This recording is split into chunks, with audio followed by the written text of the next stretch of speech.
But there wasn't a message of, oh, I'm going to show a Harvard resume so that people know what Harvard resumes look like. Actually, though, the interesting message there is even people who go to Harvard can still need to really work on their resume. Amazing. Yeah, I actually would have gone way harder on that resume. I thought it was like super bloated. I was amazing how you're so. I think I want to like be you in like 20 years, and I think you were me 20 years ago. Absolutely, I was totally. Because like I would have been like, dude, this is too. I just would have got in, dude. Yeah, you'd have been giving away gifts. Yeah. And you were so like you kept being like, I'm really like, I hope that you're not taking this like the wrong way. Like, but you know, like you could have gone. I know, like. I saw within you the ability. Oh yeah, but like your zen was higher. Yeah. You know, I talked to my wife right before I went on the show, and I said, "Should I let Simon Cowell out?" And she said, "No. You can be helpful without being an ass." So I have this calming voice. So hard. I have, you know, so I definitely decided I would lean into being helpful. My mana is gone. I think I talked to the woman afterwards, right? I emailed with her. She got all the message she needed. Like, she knew she had to change her resume. Me railing on it more wasn't going to up the value. It might have upped the entertainment. Yeah. And that's the thing. So anyway, the point I actually want to make is my show and the chat is a little bit different because I draw off my LinkedIn network when I recruit. And then through you, I also draw off the Twitch network. Yeah. Mm-hmm. The result is I have a hybrid that is Harvard grads and that is basement dwellers. Yeah. And the thing I actually want to do. Not all your basement dwellers. Just hey, he said it. Yeah. Okay, he labeled you. If you don't like it, get out of the basement. Get out of the basement. What I want to do is blend those. In other words, I think we can pay it forward. I can help. One of the ways I can reach out is I can reach down to the people that need my help, and then they also can reach down further for me. So I think the community I intend to build is one where the chat helps itself and each other. Because I have people in that chat who are mini-me. They may not be where I am yet, but they're on their path. Yeah. Mm-hmm. So anyway, that's my current working theory. Well, I guess I just assume your objective is to get discovered. You want more people to find you, right? Yes. Yeah. But that doesn't have to be more only current Twitch audience. Oh, okay. In other words, I think Twitch needs to go broader. And so part of my goal... Like in general? Personally, absolutely, yes. Yeah, I agree. And I totally agree. I think content like this appeals to more than just the Twitch audience. Totally. Yeah. So it also appeals to the Twitch audience. Absolutely. Just a certain. It's both. Yeah. Mm-hmm. Just a certain shard of it. And so I think we want to bring more people to Twitch, as well as bring people who are in Twitch into thinking about more than, what you say, memes and something. Memes and what was it? Yeah, something like that. When Devin says use Insta YouTube, Ethan's using LinkedIn. Well, Ethan's network on LinkedIn is crazy, and like he said, he's trying to appeal to a specific demo. I'm going for quantity, right? Like, here's what I think. This is what I expect to happen. The vast majority of people that will land on this channel will not follow it, right? Not just because I think, well, I'll tell you how much. It's about 4.6% of you that land on this channel will follow it. That's a lower. I think that's a lower number than the normal number across Twitch. I don't know. Off the top of my head, I suspect that's because of Matt would know, but I suspect that's because of the type of content, which is like, I think if you hit my channel, it's weird. It's not like. I would bet I'm even lower than you for that reason. Yeah, because exactly. It's so. Yeah. I don't fit in so many ways. Right. I'm the wrong age, and I'm wearing a dress shirt normally, and I'm talking about shit that's not game for me. Interesting, because the way that you chose to solve that was, I'll appeal to that demographic. The way that I chose to solve it, well, I'll actually head slam myself into so many people that eventually I'll become popular.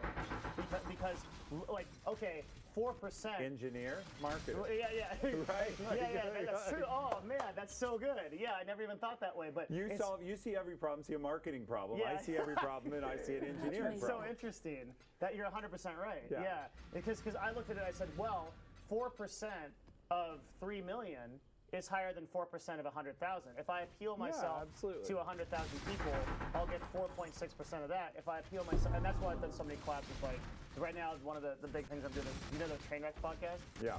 Yeah, okay, that's the big thing we're doing right now. And that's a lot of fun. It's a pretty big meme, but Train is actually Train is a very controversial figure on Twitch, but he adds a lot of good. He's a really good dude when it boils it down. Yeah. So I've gotten into that. So there's a lot of like collab opportunities and things like that I've done. But yeah, it's interesting. You're right. You see an engineering problem, I see a marketing problem. Yeah. So that's why we do that differently. If you want to appeal to the most amount of people, that's objectively Instagram and YouTube. But if you want to go, this is one of my main criticisms of Tesla, right? Is if you want to go, I don't go 20 minutes. Yeah, we'll cut off the Tesla rant at a certain amount of, at a certain. Niche or wide is a huge concept in business, which is like Amazon went wide, right? Like Amazon said, okay, we're going to appeal to lower prices for all people. Right. Walmart went wide. Right. What Tesla did wrong, I think, was they did the Model S, which appealed to a luxury audience. You've said this. They tried to be both luxury. They tried to be both Lexus and Toyota. Exactly. And you can't. Yeah, you can't. Well, you can if you want to rebrand. Yeah. Yeah. If you call it like something else, but you can't under the same brand because you. Well, and you can only go down market. Obfuscate. So at least they had that chance. Yeah. Like they established as we're a premium thing, then they go broad, but you got to be committed that you're not then still luxury. Like once you go down market and broad, you can't go back up and knock yourself off. You're broad. But Elon thinks he can do everything. So yes, he's an amazing individual who's overextended. Yeah. So that's true. Yeah. You definitely use the Twitch meme and a meme in Amazon. Yeah, not really, because the audience doesn't understand them. Yeah. So they get Kappa. They've heard about Kappa. They know the story of John Kappa. But beyond Kappa, no, it doesn't work. And somebody else here, so how do you go from the basement dweller to working for Twitch? Well, one way is be an esports star and then go on to partnerships. That would work. There are other ways, though, like, long story, I don't think we'll do that whole show right now. My life story. Yeah. I was a basement dweller, for sure. I mean, I was literally the definition of one. I played games 16 hours a day, 7 days a week. When I was younger, my mom had just put quesadillas under my door. Because I would. And she did. Yeah, she did. Yeah. Yeah, she's awesome. I mean, but she would put quesadillas under my door because I didn't want to stop playing EverQuest 1. That was how much I played games. Also, you know what the thing is? This is a really interesting self-development concept. I don't think you ever really change. Because at CLD, I had to make the decision. I was running a corporation in EVE Online. You know what that is? Yeah. Oh, you do? I do, yes. Wait, how do you know? Gaming industry? Yeah, but it's not like a streaming thing. It's like it's kind of like a weird. But I worked before that I ran parts of Amazon's game sales business. So, and EVE Online is not sold in a box either, but I still know what EVE Online is. AGS is, I think one of AGS's games, New World, is at least partially inspired by EVE, pretty sure. So that's like the same risk type of stuff. Yeah. Yeah. So EVE Online was a game that I was so deep into, right, that I had to make a legitimate decision if I was going to become an esports CEO or if I was going to play EVE Online. And it seems like this would be no decision, but it was very close to 50-50. It was like 49-51, barely in favor of esports CEO. Because the thing is, when you're piloting a spaceship through EVE, it's like a better life than this one. My boss who runs Amazon Games, he and I were talking about this earlier today, like better life through virtual reality, better life through, because you should have been the EVE CEO. So you would have never seen me. This would never happen. Yeah. This whole timeline. Right? That's right. Yeah. Alternate universe where you're. This book made me think about timelines a lot. Yeah. Yeah. Like how one decision can lead to totally different things. I think about that a lot in terms of relationship fights. Oh yes. Yeah. If you get in one fight with your girlfriend or wife, how that could have been different, and it could have been completely different if you hadn't done that. Yeah. Absolutely. It's really insane. Yeah. Absolutely. Different timelines and some crazy shit. Yeah. Yeah. That's oh, dude. The road not taken, right? Yeah. Those, And there are certainly a couple things in my career where I took big gambles or made choices that if they'd have gone differently, you don't know where they'd have ended up, right? You don't know. So Yeah, 100%. I made the decision to time out my girlfriend in chat today because she was shitposting memes, and I don't know if she's even going to be admitted. I have no idea. I don't know if I still have a girlfriend. Well, now your usual timeout is like 84,000 No, seconds. no, this was like a very my timeout is I make it a point to not give Twitch suggestions to you because we're friends. Like I don't want to be that guy. It's like, well, you should implement this on Twitch, but I'm gonna do it. I'm gonna break it because this is so important. The timeout thing for Twitch used to be 300 years was the maximum amount of time you could time someone out, and now it's 2 weeks. The 300 years thing was great because I didn't want to ban a guy. I want to send them to the Shadow Realm where they think one day they can be redeemed if they live long enough. All right, I obviously know the person who runs the chat team. I can ask her, like, why did it come down from 300 years? If I have like the one genie wish, it's the timeouts back to 300 years thing. It's not give me more money or anything like that. It's just I want the timeouts back to 300 years. Timeouts back to 300. Well, if it's really important to you, I can like ask right now. No.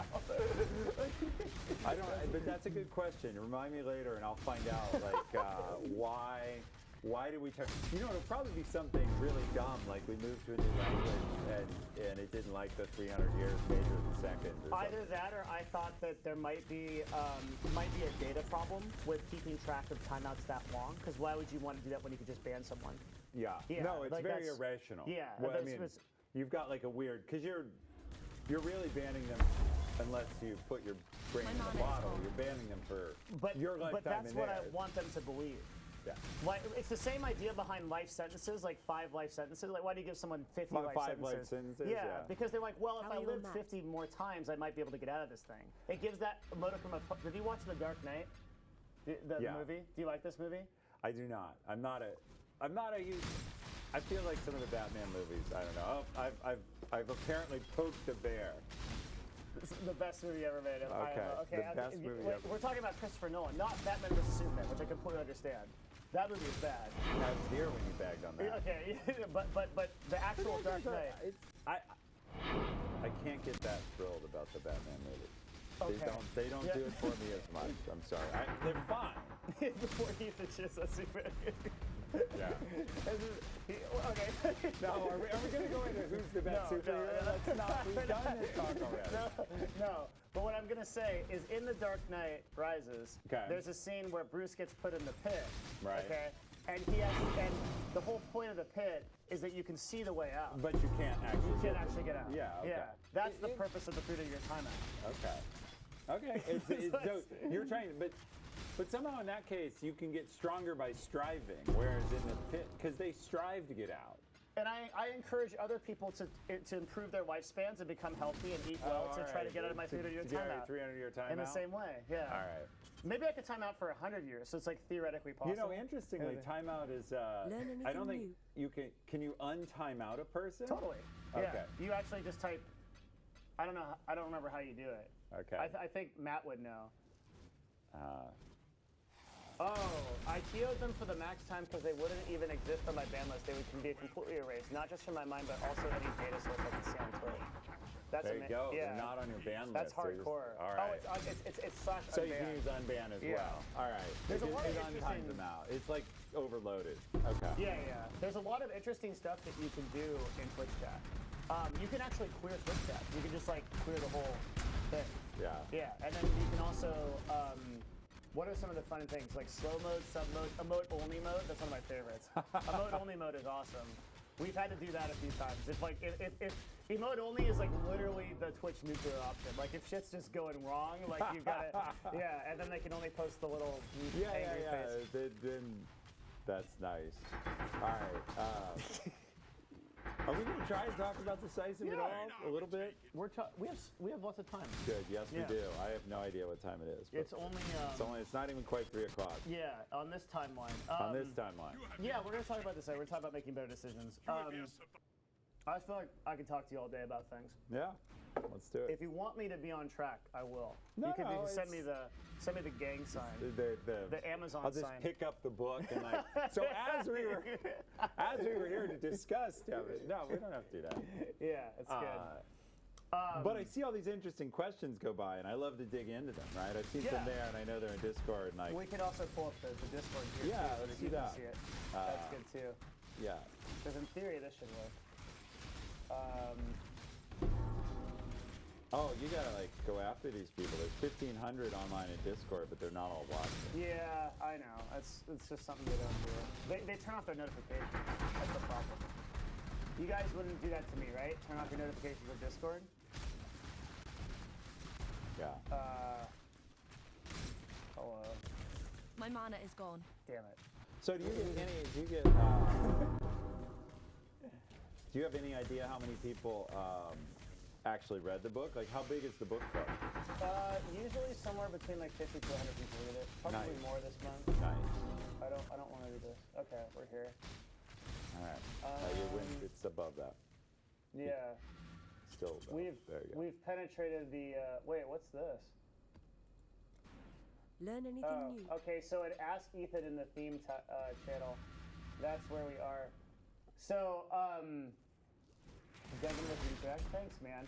Even if you did not read the book, our general talk about decision making, I think, will be very valuable. Yeah, here. you don't need it. Like, You don't really need to read it. well, and the cool thing, actually, I don't know if you've ever seen this. I brought it because I figured a lot of people wouldn't have read the book. So on the Heath Brothers website, they actually have a one-page summary that they give out. Like you can. That's so pog, dude. Yeah, if you just Google Chip and Dan Heath decisive PDF, you can get the whole thing. Where's Devin's Amazon referral link? Good question. Hey, I'll say mine is on my website, so you can just find that. Do you have one? Yeah. Really? Yeah. Of course I do. Eat your own dog food. Sip your own champagne. Come on. Where's Devin's? Wait. There's Sevidus. There's an Amazon referral link that you can have that will then give you a kickback for every product, right? Isn't that a thing? Yeah. How the hell do I do that? I've only done. I am an Amazon affiliate, and I do have Amazon links. For the book club, you can buy. Yeah, but if someone goes through that and then they buy diapers or I want Coke them to or- buy like a TV and give me money. Yeah, well, if they go through, if they click Glad you through made to it back. Amazon for Decisive and then buy a TV, you will get credit for the TV. You get everything downstream from that purchase So for 24 hours. But how do I? Assuming I have that right, I don't know. I don't work in that group. How do I get like Amazon.com/Devin? Obviously, it's not gonna be that, but like an affiliate link that's like /affiliate/Devin, and then anything, and then it just takes them to the Amazon store. Yeah, and there's a thing for there's a new program for influencers. I don't know the details of it. That is like that. Sevidus knows. Okay. Well, Sevidus. If we do, Sevidus knows everything. he actually does. This That's- dude is galaxy brain. Yeah, well, that's- literally galaxy brain. PhD in astrophysics. Galaxy Yes, I'll brain. get you one. Give me a sec. There you go. Holy shit! Wait, you could just have Devin. Wait.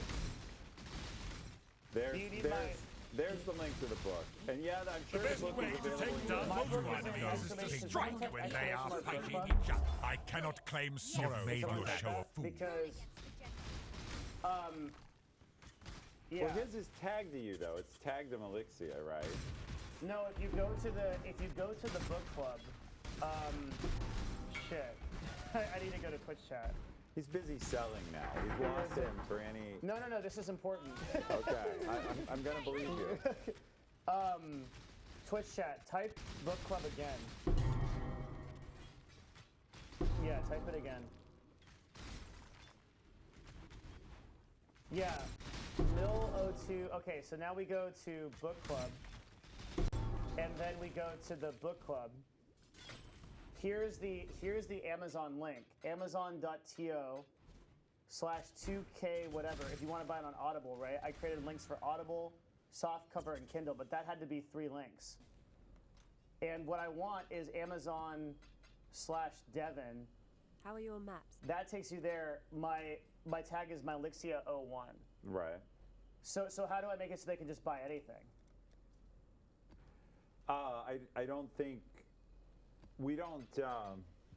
I don't know that Why I'm program well asking you enough. this. Yeah. Yeah. Like I'm not affiliate support, but I can connect you with it, right? I just asked literally. This is actually me asking the VP of Amazon how to fix my stupid ass affiliate program. It's like a $2 problem. I'm literally gonna. This is gonna make Amazon like $11 maybe total in the next like 3 months. And this is like, yeah, sorry.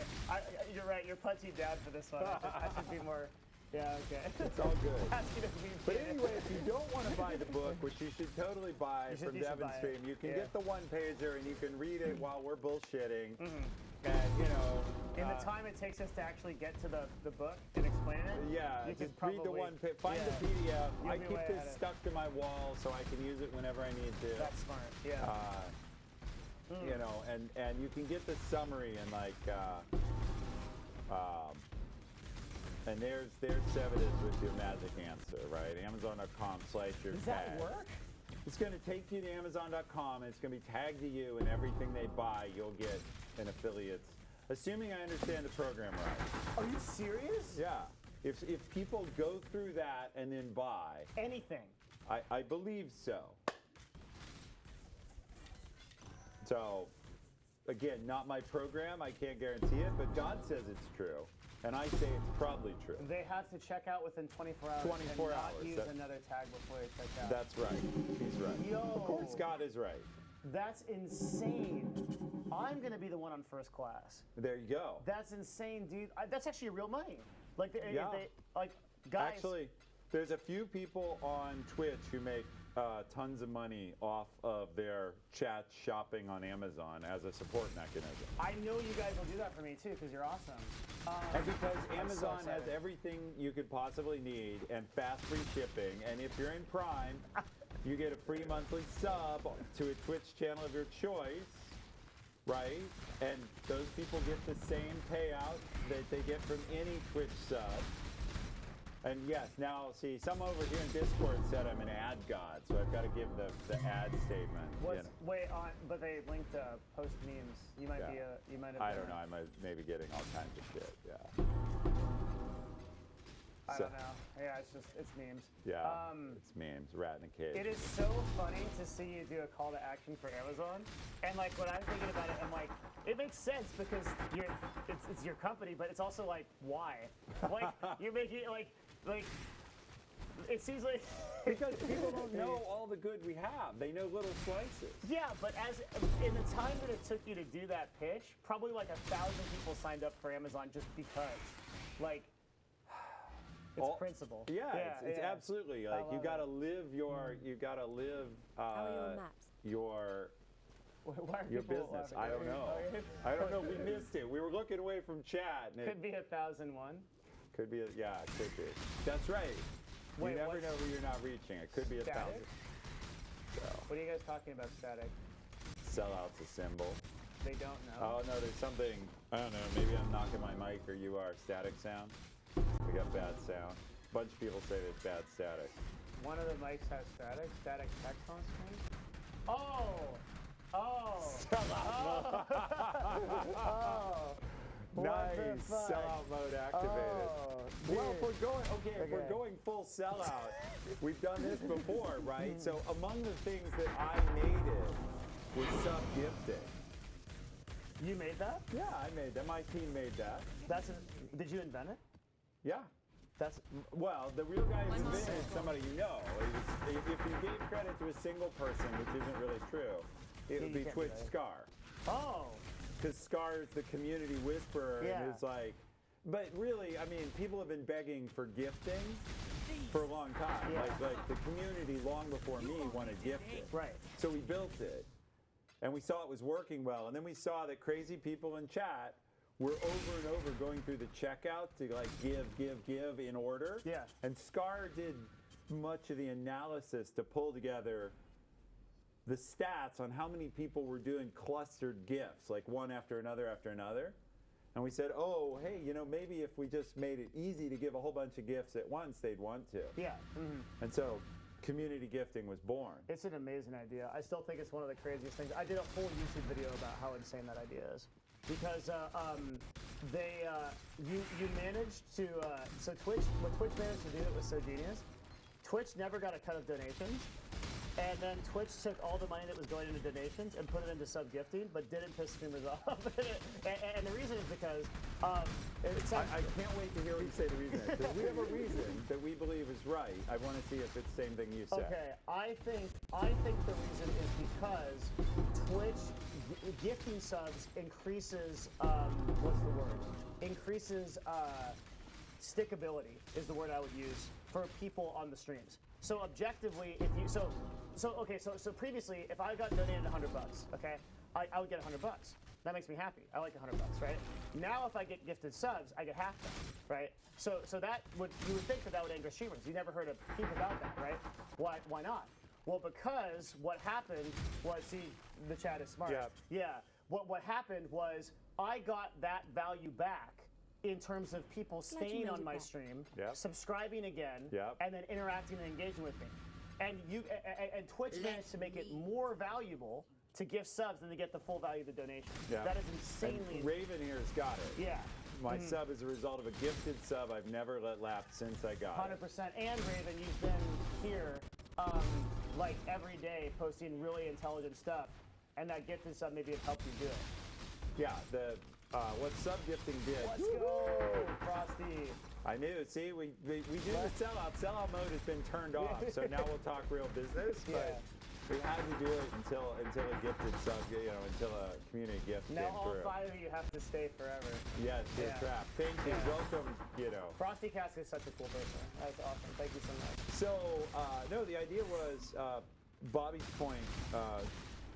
Scar was Twitch is about community, and if you let the people who love the community invite others in, being invited to the community is actually one of the acts that makes you join a community. 100%. You can't join a community without an invitation. Yeah. And not really. And so that's whether that's somebody shouts you out or whatever. Well, being gifted a sub invites you to a deeper level of involvement. You also enabled Greasy Hot Dog. Thank you very much. Greasy Hot Dog has joined the tribe. Twitch Prime is another way to join communities for free, right? Because you can do that. Thank you very much, man. Audio issues. And that is why he's the people's champ. Down at the bottom. As a Nori, thank you very much for continuing that gift sub, dude. Let's go. And this is a really interesting concept. So Seth Godin talks about that in a book called Tribe. Is that idea of joining a tribe. And I think Twitch did that so intelligently through the sub gifting system. And the other thing that it did inadvertently was it enabled large Twitch streamers. So large Twitch streamers can basically perpetually gift subs to their chats. I mean, like 10K plus. And they can be cash flow positive in doing it. Because the value that they're adding is so like you'll see people like Moon or people like that will donate 100 gifted subs or 500 gifted subs. So Moon was gifting 100 gifted subs every time he yelled at chat. Right. I can get 5 because that's what. But and Moon had to get like 400 subs that night or something like that, right? Or 500 or something insane for that. But when you actually run the math on him doing that, it's beneficial for him. Right. Very cool concept. Yeah, one of my favorite things Twitch ever done. So let's ask now, since you brought it up again, the gifted chat. Let's apply decisive real quick. Yeah. How did you decide that you needed to address your yelling at chat, and the right way to do it was 5 gifted subs? So that's super cool that you bring this up. So the first thing I did was let's preface this. Everything about decisive is based on WRAP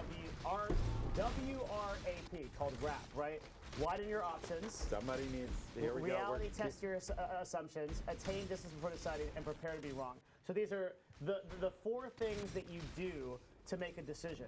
And in one of these decision-making processes, what you do is I'm going to see. I think it's in reality testing your assumptions. Because I'm going to answer your question. Yeah, talk to experts about your ideas. Is in reality testing your assumptions. So the first thing I did. So first of all, I suspected. I had the hypothesis, which is like I suspect that fighting chat is wrong. That hypothesis was generated by. Another big gift, by the way. Oh, damn. Garrick, 973. Let's go, man. Thank you so much for the 5. That's 10 gifted subs in that amount in like 5 minutes. You guys are killing it. Thank you so much. Appreciate that a ton. Claps in chat. Welcome to the Nash Nation. Thank you so much. Odie, thanks for buying the book, man. Odie is owner of Team Dignitas. Nice. Yeah, all right, he's like my original mentor in esports. Yeah, he's like we call him Grandpa Esports. Because as far as I know, he's the oldest person in esports. He's going to kick my ass for that, but he's in Britain, so he has to fly a long way to go there. It'll be at least we were the first to sign with Twitch. Yeah, I believe that's true. Predates me. Does it really? But it does. Mm-hmm. Yeah. Yeah, he's Grandpa Esports. So I just set you up for that. Sorry. That's, yeah. I just set him up for you to Grandpa Esports Grandpa again. Esports, yeah. So going back to decision making, I'll try because this is a really interesting subject. So glad you brought this up.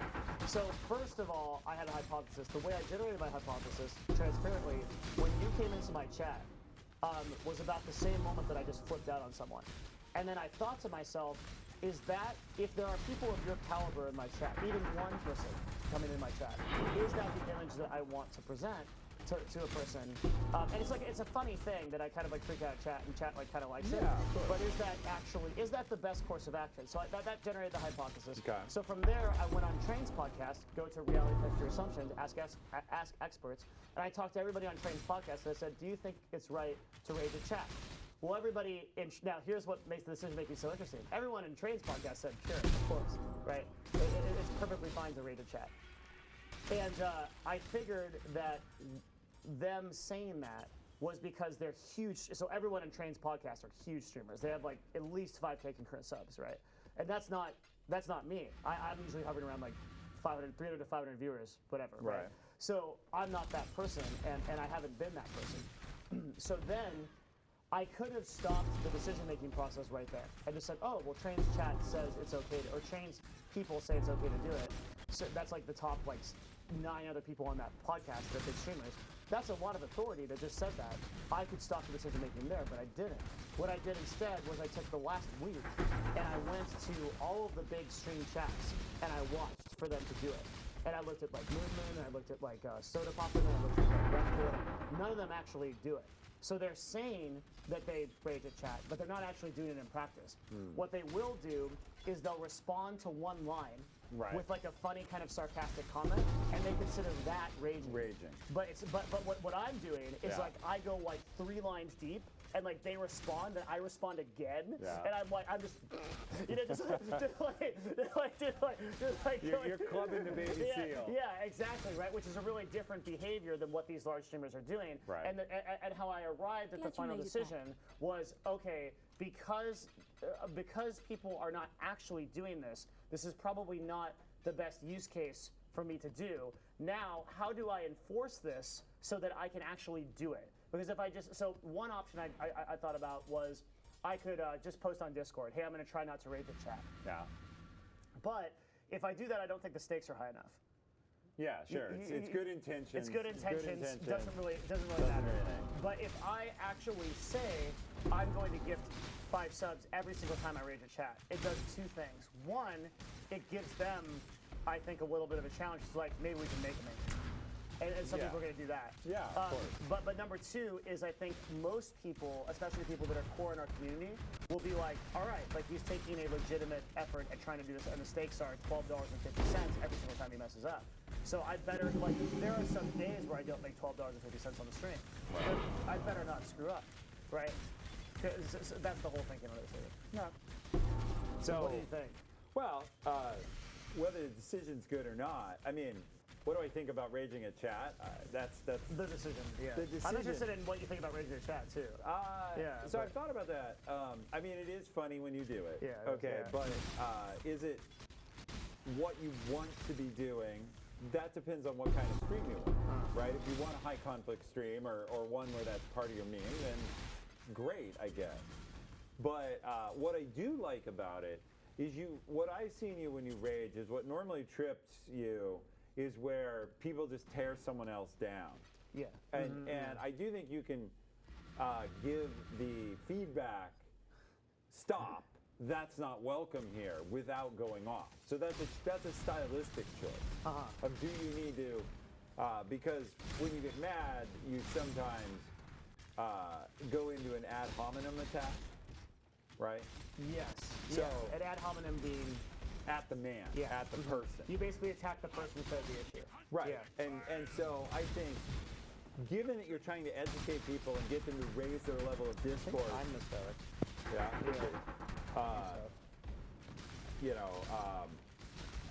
Yeah, if you So if you instead of ad hominem, go at the instead person. go at the Yeah. issue. Go at the issue and say, look, I actually disagree with you. What we believe here, because you already have all the power. You're the streamer. So if you just say what we believe here and what our community is about raising people up on what's possible and how to improve yourself. I think you probably make the same message, and so then it's just stylistic. You prefer to make it as like The best way to do it is to trash a person, but in a really funny way. Sure. So like if you can, but it's not easy to always do that. You know, one of the best things I ever did for streaming?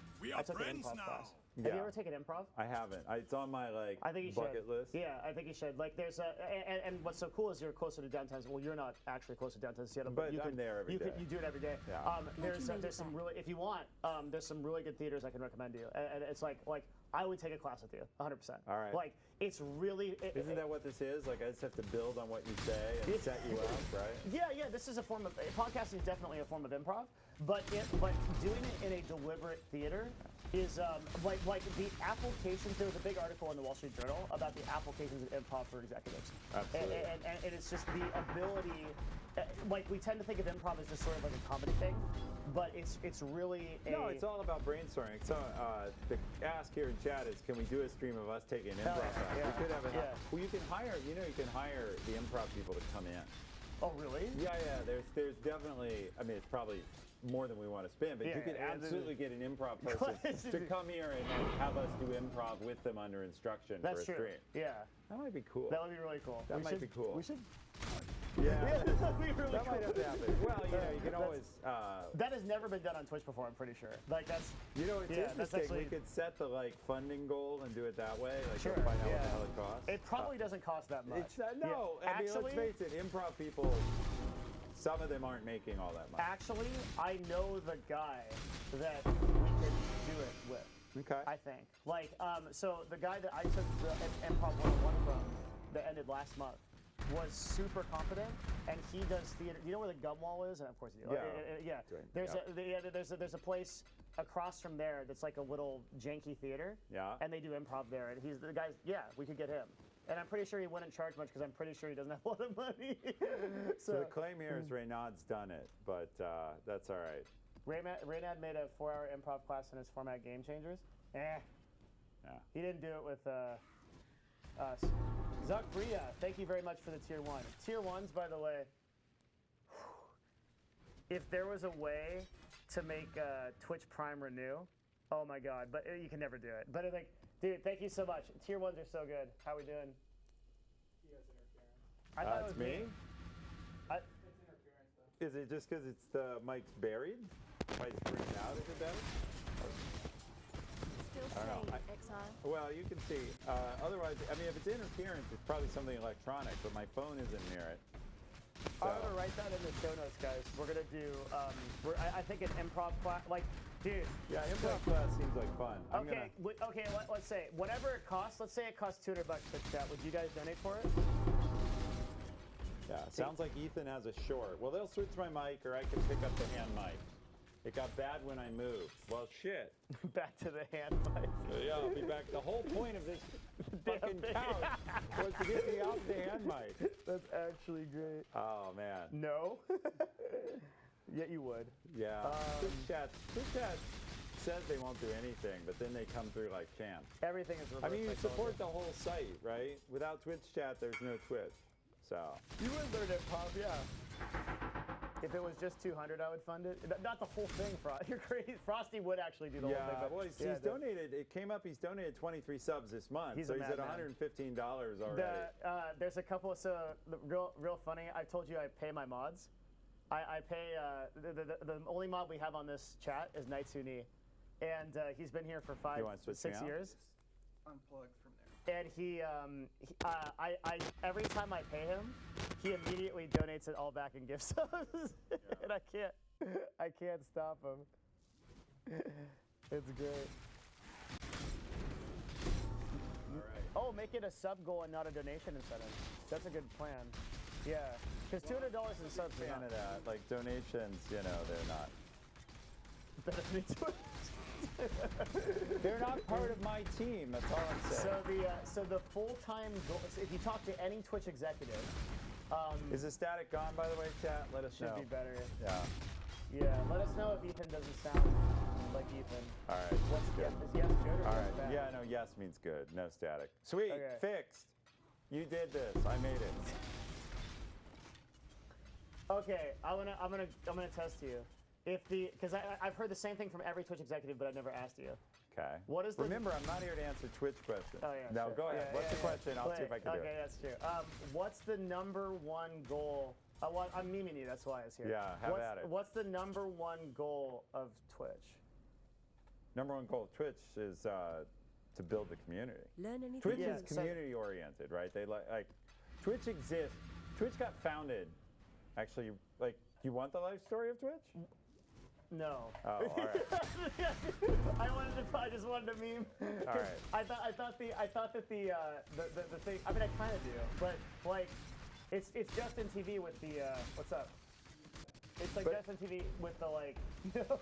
He said no. It was totally Emmett and the guys like to watch StarCraft, and they're like, Wait, really? Yeah. No, it was Justin It was wandering Justin. around with the. Right, that's how Yeah, Justin got started. Yeah. But the way it became Twitch was they were all watching StarCraft. And they were like, Oh. wow, there's a lot of StarCraft on here, and we like it. Maybe that's a business. And so they kept it in business. I didn't know that. That's actually crazy. Yeah, I know. It was anyway. It was them wanting, and then like they're like, oh, after the races, like this is growing. So the reason I said that is because every executive that I've ever heard at Twitch, what they've said is our main goal is to have broadcasters make full-time income on the platform. Yeah. Yeah, and so if you're in that kind of camp, then you support donations, because the more donations we get. But that's only true if the platform can survive. Because if the platform dies, you have nothing. True. So the platform has to be self-sufficient. Yeah. Like you talk business, the platform has to How be are your maps? self-sufficient, right? Twitch has to be able to operate as a business. Definitely, yeah. And you know, so yes, I mean my job for a long time was Twitch commerce, and Ethan will remember this. we had to grow, you know, we had to grow the business to where it could support itself, Yeah, and yeah. that's still an ongoing journey. But we've greatly increased, more than doubled each of the last 2 years. We more than doubled what streamers make. Oh, definitely, yeah. So it's been amazing. but in the I was same just time, memeing. I mean, but at the same time, we're doubling what goes into the platform. But the platform gets more expensive as it gets bigger with more viewers. Yep. So Yeah. Okay, away from Twitch memes. I'm sorry. Yeah, away from Twitch stuff. I dived into it. that's all right. My mistake. Yeah. We have this huge wall of questions. I here. think what we should do is to actually really get into this. We should. So what I actually wrote out, and believe it or not, I have notes. Yeah. All right. Take it. I think that we should go through each of the four. Okay. And then explain kind of point by point what we took away from. So what I have here, and I can share this with you, is So we will get back to Discord. If we answer no other questions, we'll get back to the Rex. 100%. We'll get back to the Rex 243 because he watches both our channels and he lives in Hamburg, Germany. And so he's in the middle of nowhere. Not in the middle of nowhere, but he's up in the middle of the night is my point. When he's watching me at 6 or 8 o'clock, he was up at 5 a.m. Yeah. So he really likes his stuff, so he shows up for it. Sweet. All right, you want me to scoot up and look at this? Well, not then necessarily. we'll be all out of frame and we'll mess it up. No, what I'll do is I'll just make this bigger because that's the power that we have. Yes. So you want to talk about widen your options first. And again, if you haven't gone and looked up the cheat sheet, you should look at the cheat sheet so that you can follow along. So I think that the way that we could do this is what I've done is I've gone through each of them and I took the chapters in each of them, and then I pulled out the ones that are points. So I think if we start, so the entirety of the subject is based on WRAP RAP, and we're using this as a framework to make better decisions. Yeah. Okay. So the and that starts with W, which is widening your options. I think the most productive thing we could do now, before we do, if you want to like take questions. and No, stuff, we can there's take questions. Yeah, We have time. in between, exactly. We'll start with explaining the framework. That's, by the way, chat just posted the right link, which Yeah. is the one-pager. So if you want to know what we're going to talk you made about, it back. that's your outline. Go ahead. Yep. So widen your options. Yeah. So let's start with widening your options. So do you want to take what that means, or? Well, you know, it turns out I read the book a couple of years ago, and you've read it 1.5 times recently, so you may have to anchor me on some of it. Sure. But essentially, widen your options is not hard at all to follow. Most people make decisions, they boil things down to either or, Yeah. right? Should we get together and do, you know, a show together or not? That's even less. Yeah. Like, should we do a show on, we were talking about resumes or my calendar, my schedule? Yeah. So that's an or, and then they get even less. They end up thinking only in terms And of. it's interesting that we came to, sorry to interrupt, but interesting that we came from that to, oh, we should do a show about improv. That'd be so interesting. We added another decision. We added another option. We widened our option. Yeah. But then they get down to do something or not. Like, should I eat this donut or not? And the point of widen your options is that there's so many other choices that people don't think of. And I think the book goes through, like, should I go, I'm reaching back in memory, but like, should I go on vacation to Berlin or not? So, should I go to TwitchCon or not? Yes, you should. But there's so many other things you could also do. Yeah, so the way that the book starts off and the way that it characterizes decision making is that decisions are usually either or. And the example it uses is my favorite example they use a lot of examples, is actually the CEO of Quaker Oats, right? So CEO of Quaker Oats drinks a bottle of Gatorade and says, "I love this. This is amazing." And on a whim, just goes out and buys the company. Outright buys the company. One of the best acquisitions in history. Yeah, and it was an amazing acquisition. He buys Gatorade. It succeeds. It's incredibly good. And then a little bit later in the timeline, after he's done this great acquisition, and Gatorade has since become a $1.6 billion enterprise, and he's killing it, everybody kind of looks to the CEO again and says, "Well, like, what's next? Yeah, what are you going to do?" Because it's not enough that you've just, you've made $1.6 billion for Quaker. You got to step it up. And so he says, "All right." Well, then he takes a sip of Snapple, and he says, "This is fantastic." And he does it, trusting his gut. He goes in and he let's go buy Snapple. Goes to his advisory board, all of whom agree that they should buy Snapple, and runs the M&A and says, "Yeah." Everybody goes, "This is totally a great idea." And he goes, great idea. And everybody says, "Yeah, great idea." So he goes and buys Snapple. Well, it's one of the worst fucking acquisitions in history. Snapple starts as I believe it was acquired for $1.4 billion. They ended up selling it for $200 million years later. And the CEO, in disgrace, steps down. Now what happened here? This is the first part of widen your options, right? It's that there was actually no decision. The decision was, should we buy Snapple or should we buy Snapple? Right. I guess it's even less than should we buy Snapple or not. Right. We've already decided, and now we're going to hold a meeting to make ourselves feel better that we thought about it. So Harvard Business Review did an analysis of that decision and went through and pulled all the people that were involved in the executive decision making. Not a single person disagreed with the acquisition within the company. Not a single person. So I think you like quotes. George S. Patton, the general, World War II general, said, "If everybody's thinking alike, nobody's thinking." Yes. And if there's no disagreement, actually, even going back further, in the process of making Catholic saints, it used to be there was a role literally called the devil's advocate. This is where the word devil's advocate comes from. And so in the Catholic Church, there used to be a thing where there would be a priest appointed as the devil's advocate to make the case that this person should not be canonized, which is the first step. You're like canonized and then something else, and then glorified or beautified, and then you become a saint.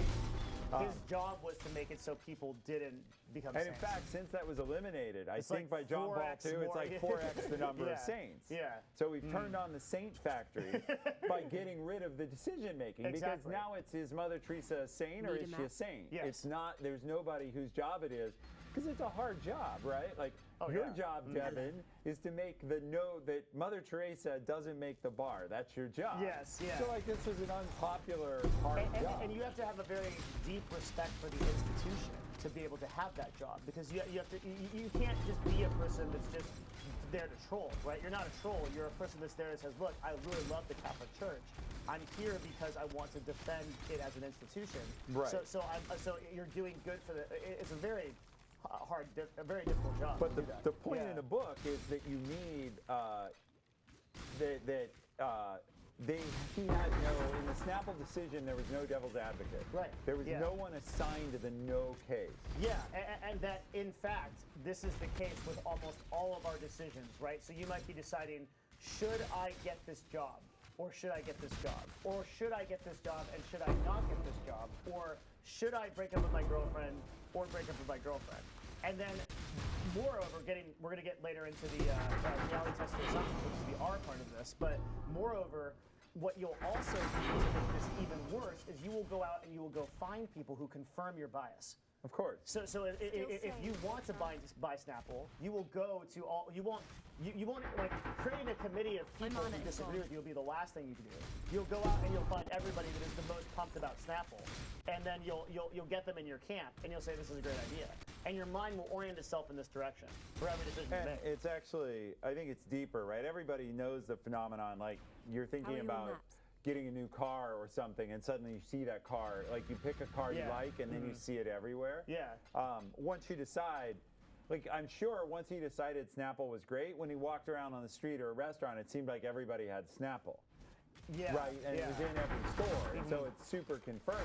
Yeah. But you don't. That's opinion. That's not at least getting yourself the facts. And so widen your options is make sure you're making a real choice. Right. That's step one. And also realize that the default that you're going to make is bad choices. So let's take something like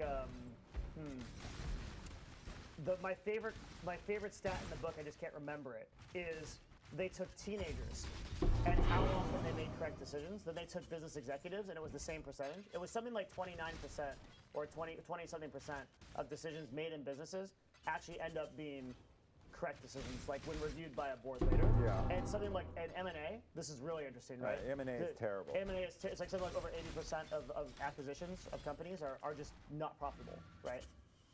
Just period, just not profitable. Yeah, that's an insane statistic. That means think about all of the companies that are being bought, right? Most of them are failures. Yeah, but what's Just like most businesses that are started. are failures. Are But the M&A thing is even crazier, because if you starting a business can be a lot of things. Sure. If you start a business, that can mean like I'm going to go into my basement and then I'm going to make like a thing maker, and it's not going to work or whatever. That could be a lot of things. But M&A means like you're acquiring a business that has employees, has a product, has a service, has something they're offering. They have a working CEO, and then it doesn't work. That's nuts, right? So and you're a business that has enough money and capital to invest in acquiring a business, and it still doesn't work. That's a really crazy concept. So the reason why we say that is because it should impress upon you that in widen your options, most of the decisions are going to be wrong that you make. They're just going to be you're just actually going to be wrong. And if you operate from that framework first, you can make more informed decisions. Yeah, and the question chat's asking here, I see, is, but Snapple's a good drink. Why was it a bad acquisition? The point is, under certain circumstances, maybe it could have been a good acquisition or a certain price. They paid a lot for it. But more than that, the point that's being made is they didn't get all the information. Right? They didn't have anybody there digging up the dirt on Snapple. They essentially had a bunch of yes men or yes women sitting around the table saying, you killed it so much for Gatorade, you're obviously a guru. Like, any drink company you choose to buy is going to be amazing, because what we've learned is that you know how to buy drink companies. Yeah. And that's the part that wasn't true, right? That they had him buying. Well, the dude in chat is just I don't want to get 5 A stars. true servant of God can only Very obviously we were talking about a period of time where Snap was Be in different quiet valuations cannot than claim they- sorrow Yeah. for that. Good So riddance. who the hell cares what the stock is right now, dude? I Like, can that is what it was appreciate before. the They were- foundations are perilously shifting. close. You're perilously close. I'm okay. Yeah, there's 700 million in the hole from the original one. So yeah, yeah, like, yeah, we're gonna keep going. Okay, Yeah, that wasn't it. It was good. It was good. Yeah. So widen your options. Get a lot of choices on the table, right? Yeah. Understand. Pick from more than one thing. I actually like the more. You said we're talking about business acquisition here. You reminded me. Not everybody in chat is buying businesses. So if we go down to regular choices like the going on vacation one, the point is if you're going to spend $1,000 or $100, whatever, to go on vacation, there's so many other things you can do with that money, but people get locked into, should I go to New York City for a weekend or not? Yeah. And there's so many other choices. You could save the money. You could use it to Go on a redo mini part of your vacation, house. you could- You could go on a Glad you mini made it back. vacation. You could go Yeah. out to 10 amazing dinners. Like, there's so many choices for that money. Yeah. But people get into just one or the other. One framework. One right. framework. And typically that framework is established at the beginning of making a decision. So what happens is they. Yeah.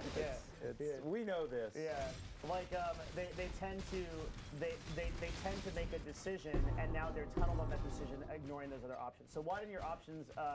There are a couple techniques that we can go through for how to widen your options. The first one is called. We don't need to go through all of these. I'm just going to point out ones that I thought was interesting. Okay. Vanishing options is really interesting. The idea that if you have 2 options on the table, I could go to a movie or I could not go to a movie.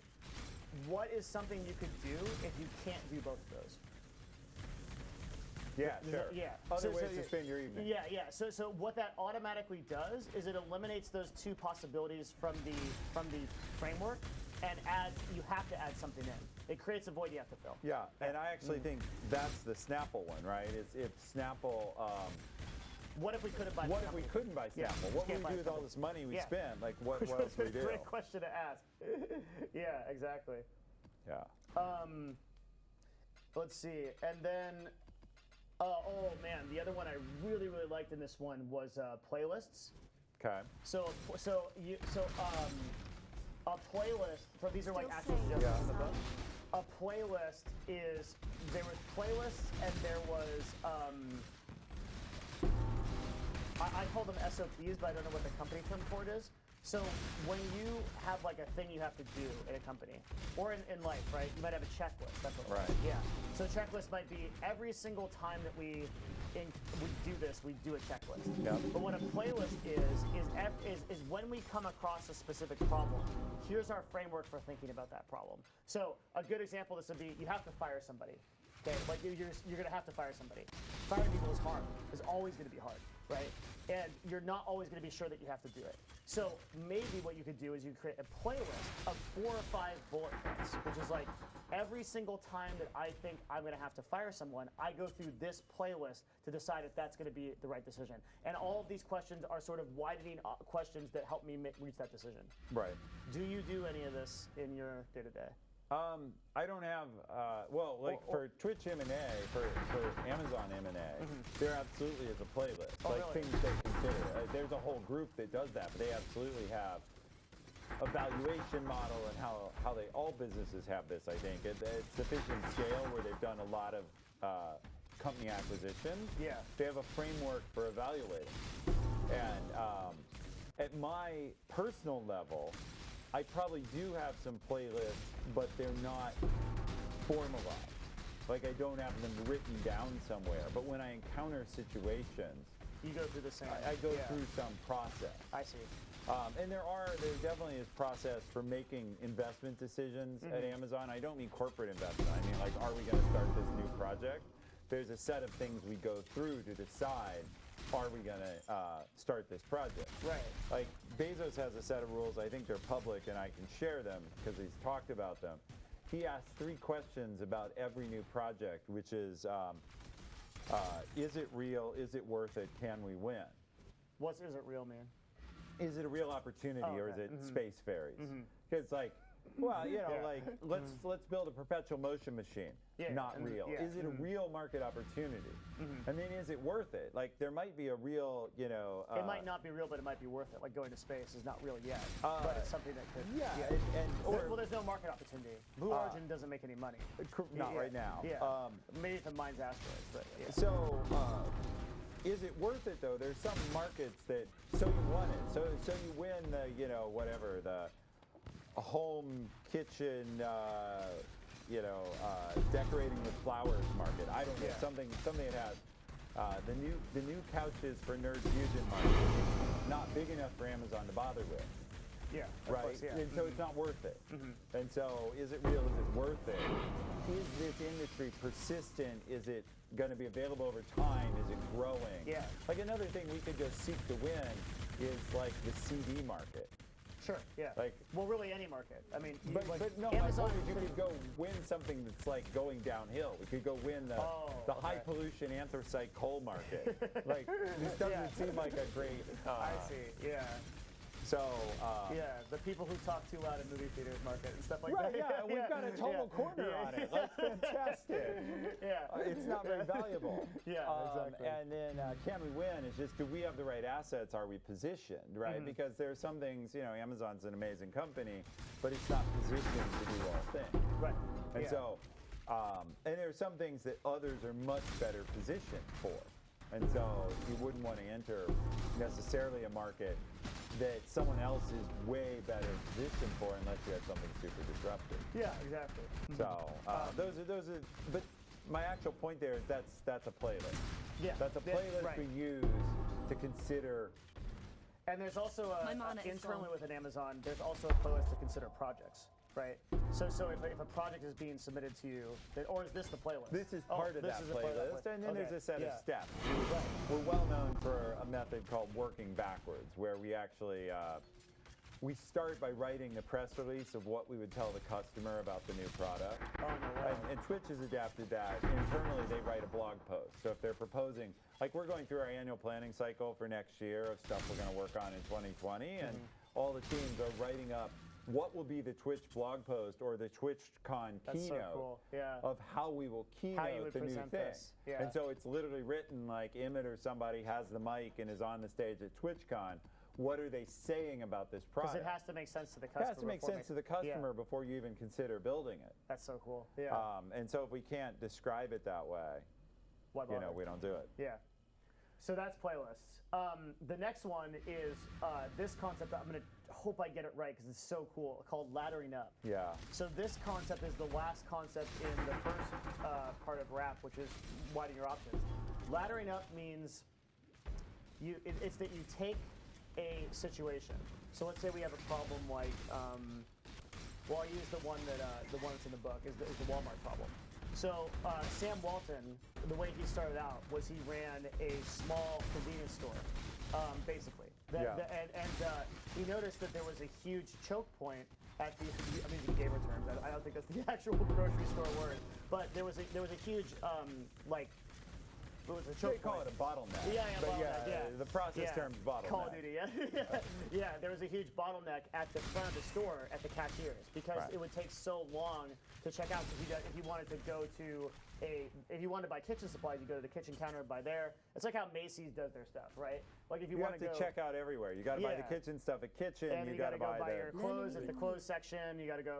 That sucks. So, How are you on that? so Sam Walton took the problem and he said, "Well, what can I do to fix this?" And he goes, "Well, I don't really know." So he got on a bus for 70 hours to go to a main chain store and look at what they do, and saw that the way that they were checking people out was through the front. And that there was, and that became the Walmart system of checking, was because he figured that. And what he did was he laddered up. He realized that he couldn't solve his problem in his ecosystem, so he expanded a step above it.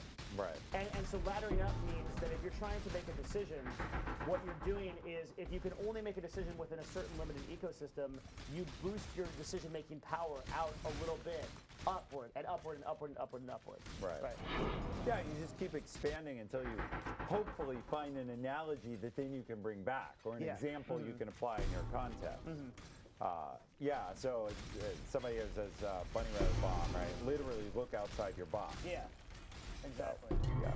Yeah. And then look outside that box if you have to, because it turns out And that box and that, in that box. box, and that everything box. that's China dolls, everything's nested boxes. Yeah, the little. Do you ever see those? The little Russian babushkas? Yeah, Those are cool. the China dolls. Yeah. Well, they're made in. The original ones were Polish, right? Might have been. Yeah, I think so. It doesn't surprise me. I used How are your to maps? date a Polish person, and they had a gadzillion of those, and they're kind of cool. And so that's the. Do you think that's good for widening your options? I think. Yeah, Yeah. but I want to emphasize, like, somebody asked, I think it's in one of the Discord questions, what part of this book do I use? I probably use this part more than any other part. And maybe it's just because it was first and it's easiest for me to remember, and maybe it's just because I find myself doing this so much. You know, I find myself asking stupid stuff that you apply all the time. Like my wife and I were talking about weekend plans, and we're like, should we go hiking or climbing? Yeah. You know, and like, well, That's, you know, there are other choices. Yeah. Like we could stay home. Yeah. We could, you know, there's a river here and we float it once a year in inner tubes with the family. That's awesome. Yeah. That's really fun. The point is, though, we tried to widen our options. Like, what could we do this coming weekend? Get the list out and then go back down. Yeah. But make sure you're considering everything. And so I use that a lot. And you've met my friend Dave Markley. Yes. Yeah. He's the producer on my show. And His show has a producer. yeah, well, my best friend, right? We do the show. Since we were bagging on people in their basement, we do it in Dave's basement. It That's- literally isn't a basement, but it looks so professional when you actually. yeah, when you when we were on, it looks good. It's but- actually surprising what you can do with camera angles, right? Because How are like if your you maps? guys could see like right there and like right here, it's just like janky boxes over No, here. come on. There's like a literal trash can. There's a like- trash can that says no comestible. There's like some right? weird gnomes that are looking at us from like in that curtain or whatever. Yeah. Like it's like this looks like But such you a don't know. professional. It You looks don't know like- it. Yeah. And this is what all studios look like outside of yeah. the camera angle. Yeah, it's so weird. Yeah, but I think Dave's setup is actually really good. Yeah. It's awesome. Anyway, yeah. no, so he just got a new job. He started today.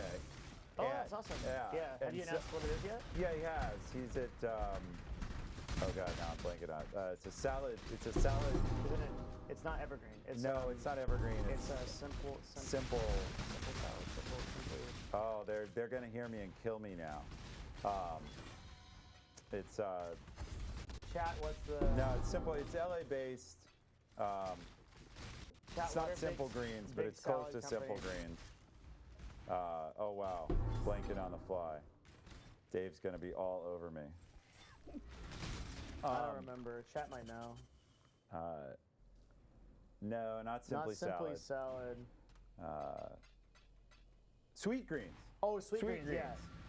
Yeah, it turns out, by the way, the CTO there is a friend of mine, which was the connection that got Dave the job. We'll come back to the point in a moment. Sweet Greens gets confused all the time that they must be selling weed. Yeah, so Sweet Greens. That's so actually great. so people think it's a weed startup because there's a really? lot of those, Yeah, and there is, That's actually they really overlap, funny. or you know. But anyway, Dave started as VP of software at Sweet Greens. Yeah. But he had a bunch of choices. He got several job offers. And so he had to make a decision between those, but we did a lot to widen his options, right? Because you don't want to have just one choice if you can avoid it. And so, and some of his choices were not good. Like he got some job offers that were like, okay, like it will pay the mortgage, but it's not exciting and the money sucks. Yeah. Not But passionate it about made it, interestingly, Sweet Green was not the job that paid the most. It was the one that engaged him the most. So he didn't, you know, so it paid well, but he picked the job where he could make a mark. Anyway, That's awesome. he widened Yeah. his options though, and so we used that and we talked about it. Yeah. But yeah, we can go on to reality test your assumption, part 2.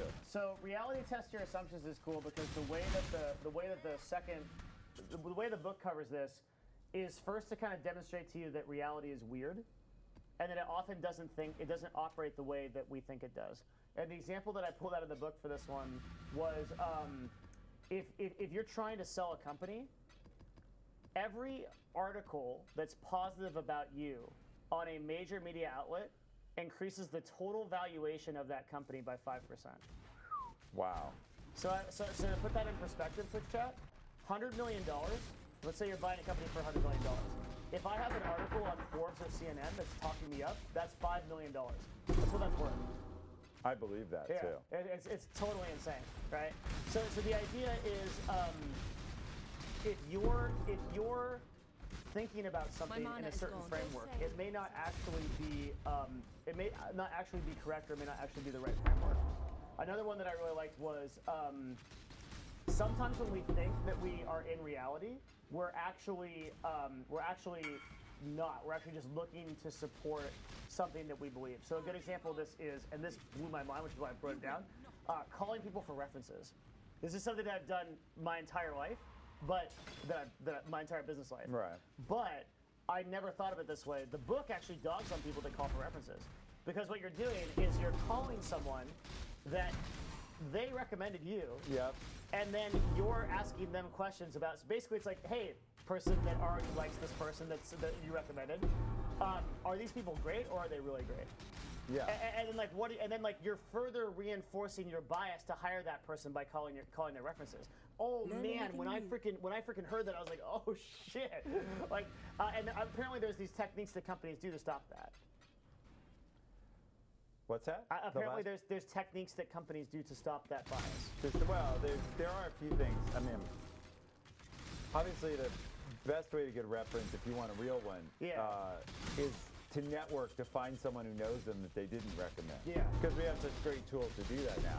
But if that doesn't work, what I have done is, first point is, your point is right. Calling someone that the person told you, the person that gave you a reference that's going to tell you good things about them. Yeah. They've actually talked to that person already and said, can you say good things about me? Yeah, exactly, yeah. And they've agreed. And they've agreed. Yeah. So this person is emotionally and logically committed to say, now I'm calling you like, hey, it's literally, hey, person who's already agreed and been confirmed to say good things about Devin. Yeah. Is Devin good? Can you tell me good things? There are ways around it. You can ask very difficult questions. You can do that. Yeah. You can ask. You can ask them for someone else who knows them. Yeah. Like daisy chain the references. Does that actually work? I've done it. Yeah. That's awesome. You can find other references who know them through LinkedIn. Interestingly, though, and this is a good point for Decisive, everything has a downside. Like there are universally, obviously great decisions aren't decisions. Because they're just straight. Yeah. Should I take a knife that's here on the table and stab myself repeatedly? I don't really need to research that. It's obviously a bad idea. Yeah. Need a map. And so there's no decision to be made. So you do have to be aware that the more you follow this process, you'll get more data and you'll probably make a better decision. It will be harder because you'll find, if you dig in on people, you'll find someone who doesn't like them. Definitely. And now you have to decide. And then your bias might switch to now it's like, okay, I'm making, instead of my bias being, I really want to hire this person, it's, oh, this person is obviously My bad. mana is gone. Yeah. And so the more you go get disconfirming data, the more it's going to be difficult to make the decision, because when you really, same with the devil's advocate, right? When you dig up all those reasons not to make someone a saint, now suddenly the case is a lot harder because someone's done all the work to come up with all the reasons that maybe Mother Teresa was just a really great woman and not a saint or whatever. Completely agree. So nonetheless, if you want to make better decisions, get fully informed. Yep. So, and this is about reality test perception. So, one technique to do this is ask yourself the question, what would have to be true for this option to be the right answer? Right. What would have to be true? Yeah. Yep. And then we talked about devil's advocate. And then the other one that I really want to talk about was this one is, I think, super important, which is assuming positive intent. Need a map. Yeah. So in the context of, I have a really cool and almost kind of embarrassing story. So the last stream I ran, we were talking. You were there. We were talking about. Were you there for part of it? We were talking about how germs work. Yeah. Yeah, and I wanted to know how germs work because this is just interesting. It's like I didn't really understand it. So we were watching YouTube videos, and someone in chat is like, "Isn't this obvious for everybody?" Yeah, I was there. Okay, and That's one of the people you went off I on. flipped out. Yeah, I was like, immediately I was like, oh, well, this guy thinks it's obvious. This is, of course, everything's obvious because I know everything, right? And I just like flipped out at this dude. And then that dude came back while timed out, subbed and donated. It was like, hey man, I'm really sorry about that. Didn't intend that, right? Now, that just speaks to, so how much of an asshole am I right now, right? Like, right, that just speaks I think to this that is what person's prompted character. your it change. was. Yeah. It was a really big. It was. No, I call it the Van Track decision because that was the dude that I hit. He's probably not even here. Probably doesn't even remember it. But like, well, he definitely remembers it. But yeah, that happened, and like I realized the entire time in that situation, that dude meant positively. He did not make that comment because he intended to be an asshole. No, he just really because of from his perspective. local framework. Yeah, it was obvious. It was obvious. Yeah, because whatever his life was up to that point, had made that to where that was obvious. And you made a good point, which is people are such hypocrites. We're great. When we don't know something, it's completely baffling, and how could anyone think it's obvious? Yeah. And then it gets explained to us, and the next person we talk to, we're like, I have this totally obvious truth to drop on you. Yeah, exactly. Yeah. The worst place I ever did this is I was late as hell for a flight. I was trying to get to the airport, and there was construction on the road, and I arrived at the airport like 90 minutes after my plane was supposed to take off. Oh shit. And, so I'm like, I'm figuring I'm screwed, I'm gonna be stuck here overnight and all this stuff. Well, my flight is delayed. It's delayed so much, I'm still gonna make it. So I get to the gate. I'm thrilled, I'm gonna get out of this town. 20 minutes later, I'm sitting at the gate going, why is this fucking thing delayed? And I'm just like, holy shit, I'm a complete hypocrite. Like 20 minutes ago, I was so thrilled this flight was delayed. Yeah. Now I've been here 20 miserable minutes. I'm done celebrating that I'm gonna make the flight. And I'm like, American Airlines, what the hell is your problem? Do you know Louis C.K.? Yeah. He has a bit about this where he's on a plane and he's sitting next to somebody and they announced for the first time, because we're both old enough to remember, like the first time that Wi-Fi came to planes. Yeah. So like American Airlines, like or whoever it was, they announced, they're like, hey, we have the internet. Like the internet is on a plane. You're flying through the air in an aluminum tube at breakneck speeds at your location in a sky chariot. This is amazing, right? Yeah. And now you can actually. And now it's more amazing. Yeah, you can go to fucking websites, right?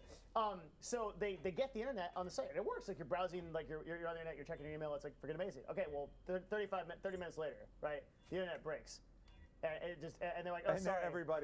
They're not gonna have the internet on this flight. Yeah, and the guy turns to Louis C.K. and he's like, this fucking airline, like, can't you believe it? Like they actually broke the internet. Like these assholes. Like, you know, it's like you're flying in a magical sky chariot in the sky. You know, like you're a literal god right now, right? Yeah. And like your internet that you didn't even know existed 15 minutes ago is now broken.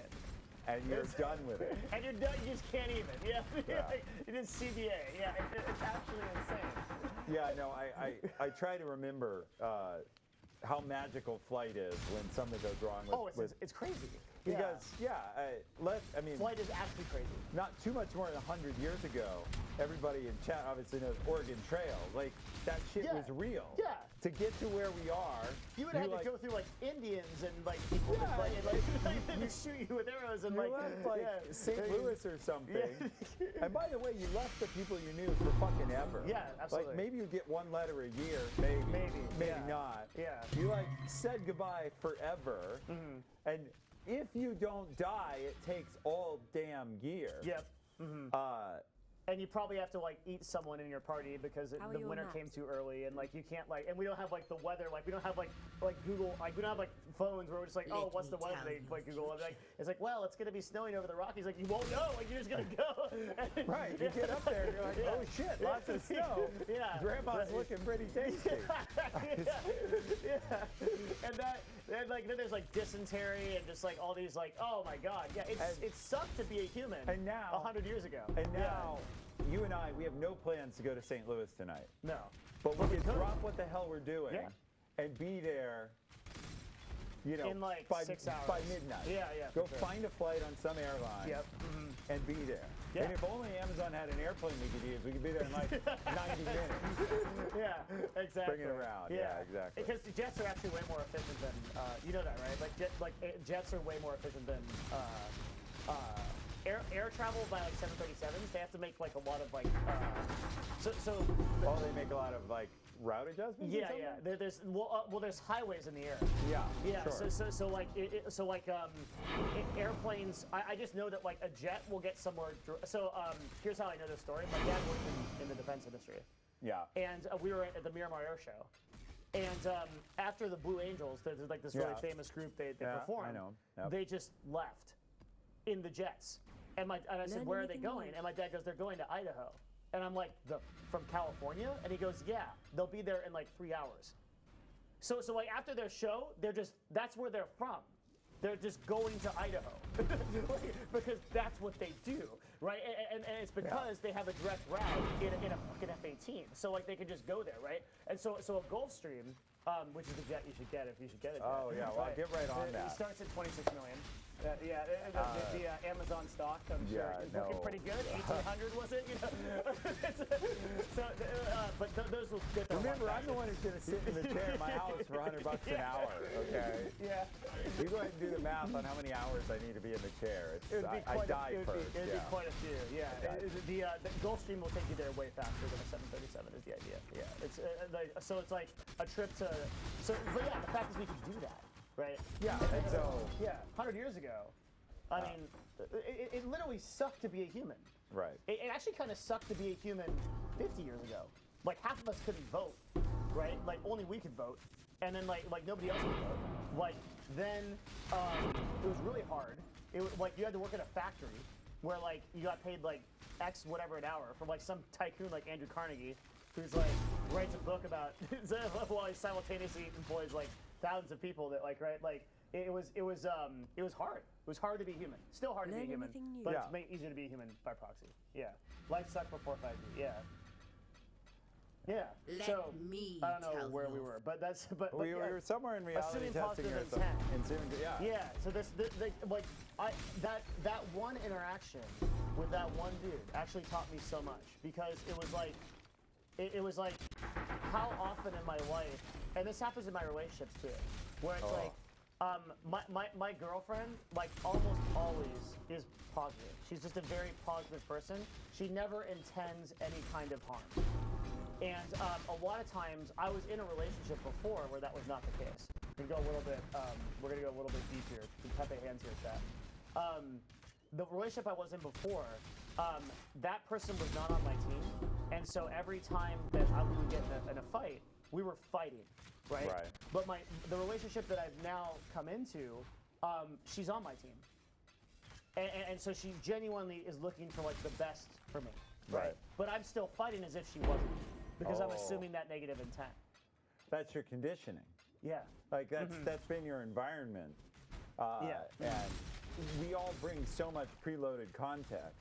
It's amazing that humans talk at all, that we don't just pick up, it's not, 2001 A Space Odyssey and we pick up the thigh bone and like club How are each you? Well, other. for 200,000 years we did, and Right. then we were like, ooh. And then we got emotes. Yeah. And everything was better. Yeah. We had Pepe hands as a way to express ourselves, and world peace followed. Yeah, it might be the start. I mean, yeah. I actually think that emojis are going to be a new language. I really Clearly. do. Oh, clearly. Yeah. Well, and they're Like- going to transcend culture because Well, they'll why, transcend. Why speak Japanese? why when you speak can just- Japanese yeah, when I can you just said- emoji you to the point I need you to get to? Yeah, exactly. Yeah. Well, I mean, the thing is, like, human beings operate on a scale. We like when we think about, you were saying the mouse part of our life, right? For maybe a million years, we did just club each other ever. Right. Like that's all we did was like we had these like loose concepts of groups. And if you go watch like chimpanzees, right? That's what they do. They just run around and club each other in groups. Yeah, That's a few all of them they band do. together to club Yeah. a few others. Yeah. And then when nobody's looking, the biggest one of those clubs the other one who's a threat. Yeah, and that was Yeah. us for a million years, and then someone was like, ugh, and they're like, I think that means don't club that guy. You're like, and then that came to this, and then this became emojis, and emojis. Well, is like the, actually, yeah. I just read something. We're way off in the weeds, but this is gonna be good. Hieroglyphics to emotes. Somebody says. I just read something. I think it was Glad you made by it back. maybe the Instagram or Snapchat. Somebody at Snapchat, I think. But his point was, this is really weird to think about. Text in the written word is just a detour. Our brains are so visual that text was a hack to make visual our words. But now that we have the ways to have photos, so much easy access to video and photo, we're actually going to go back to our brain's native language to communicate in the future and just use images. And whether or not that's exactly true, I thought that was mind-warpingly interesting to think of text as just a hack, because Gutenberg and the printing press came 500 years before Snapchat. And so we had to use that hack for that interim period, because our brains are so obviously visual. Yeah.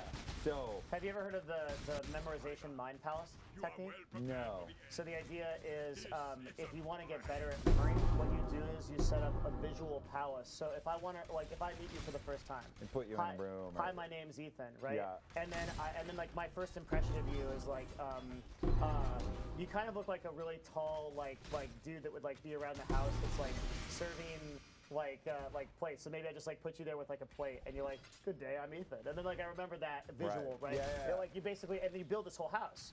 And like so, and like each room has like different themes and things like that. Right. And then from that you recall different aspects of your house. Absolutely. Yeah. Yeah. Visual recall is so much stronger. Visual memory. So. Yeah, the people in chat are right. The Egyptians had this figured out, man. Yeah, Egyptians actually, had emojis before anything. The Egyptian level of emoji was crazy. Have you ever heard the theory of the advanced civilization, Egyptian advanced civilization? No. This is a huge meme. All right. That apparently, there's no clear path to how Egyptians got hieroglyphics. We don't understand it historically. Okay. Basically, like there was a small period of time where they basically didn't have any kind of advanced language, and then they did. And so a lot of conspiracy theorists have come in and said, well, this is because of fifth dimensional beings will be coming best out and friends, given Beast. them language and things like that. But we don't know how the pyramids are built, right? Like that you. I think. Well, I was just there. Were you really? Yeah, I was. You were just in Egypt?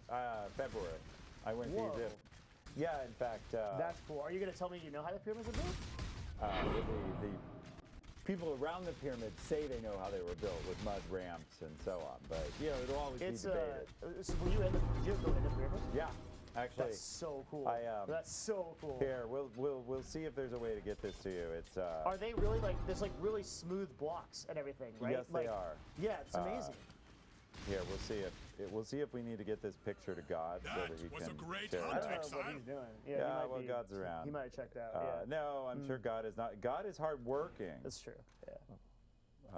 Where the hell? That's true. I got to get further back. Sorry. Glad you made it back. But this picture, He's unbelievably hardworking. Actually, Sevenus works harder than anyone I think I've ever met. all right. Yeah. I'm going to show Devin this picture. We'll see how long it takes him to figure it out. That's pretty crazy. That's in the Great I'd Pyramid be so at Cheops. scared. I'd be so scared. You want me to describe it? Yeah, or Yeah. we can figure out how to display it. He's in a sarcophagus. I'm laying in the sarcophagus. First of all, that sarcophagus is My huge. mana is gone. Yeah, it's because they put like- others. Yeah. Yeah. All right, here we go. Because that's God says email it. yeah. So. That's insane. All right. Working on it. Yeah. Maybe it was fifth dimensional beings, Twitch chat. I'm just saying. Joe Rogan thinks it was. And that guy's been right before. So it could have been fifth dimensional beings that brought us hieroglyphics. And hieroglyphics were the original emojis. Because they just talked in hieroglyphics. So we'll see how long it takes for him to get it, It and won't then be- it'll show yeah. up log. Yeah. Yeah. But Five. no, so I had a chance to Glad go you made it inside the back. pyramids at Cheops, which is Giza outside of Cairo. And I would have been so scared. I wouldn't well, have so been. the thing I did is there was a power outage. And so actually we were going inside the pyramids using our cell phones as lights because the power was out. God, So that's so scary. That was awesome. You're crazy. But we got way down inside the pyramid, and the guard was distracted, and the sarcophagus is just there. And so I will say, like, I went and laid down in the sarcophagus, which is what the photo is going to show in a minute. Yeah. When it comes up. Uh-oh, you killed it. Oh, he's probably switching to put a photo up. Maybe. Or maybe he killed it. I might have killed it. Doesn't matter. Anyway, when I did lay down in there, I thought, oh my God, the scarab beetles are coming. Oh, Like the mummy. Like, I thought, like, I'm pushing the limit on this. Yeah, like I would be. Would you ever hear the story of like when the people that opened King Tut's tomb? Yeah, of course. They all We died. heard it. Yeah. I've been in King Tut's tomb now. I did that too in That's so scary. the Valley of the King. I would be afraid of ghosts. I 100% believe in ghosts, by the way. Okay. Yeah. I 100% don't. Yeah. But most people How are you on But- at your caliber don't believe in ghosts. Sevenus doesn't believe in ghosts either. okay. I Do you think that's what's holding you back? It's the ghost barrier? no, because I haven't been in any Egyptian tombs lately. But if I was, it would be. I would never go into a tomb like that because I would not want to incur the wrath of those ancient beings. Well, I don't want to incur any wrath of ancient You beings. could have already incurred. But I may have. That is definitely one of the more.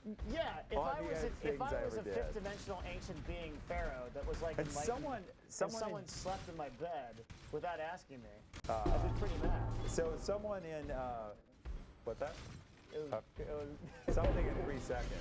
that was really scary because we were talking about like phantom pharaoh people, and then that happened. Yeah. Yeah.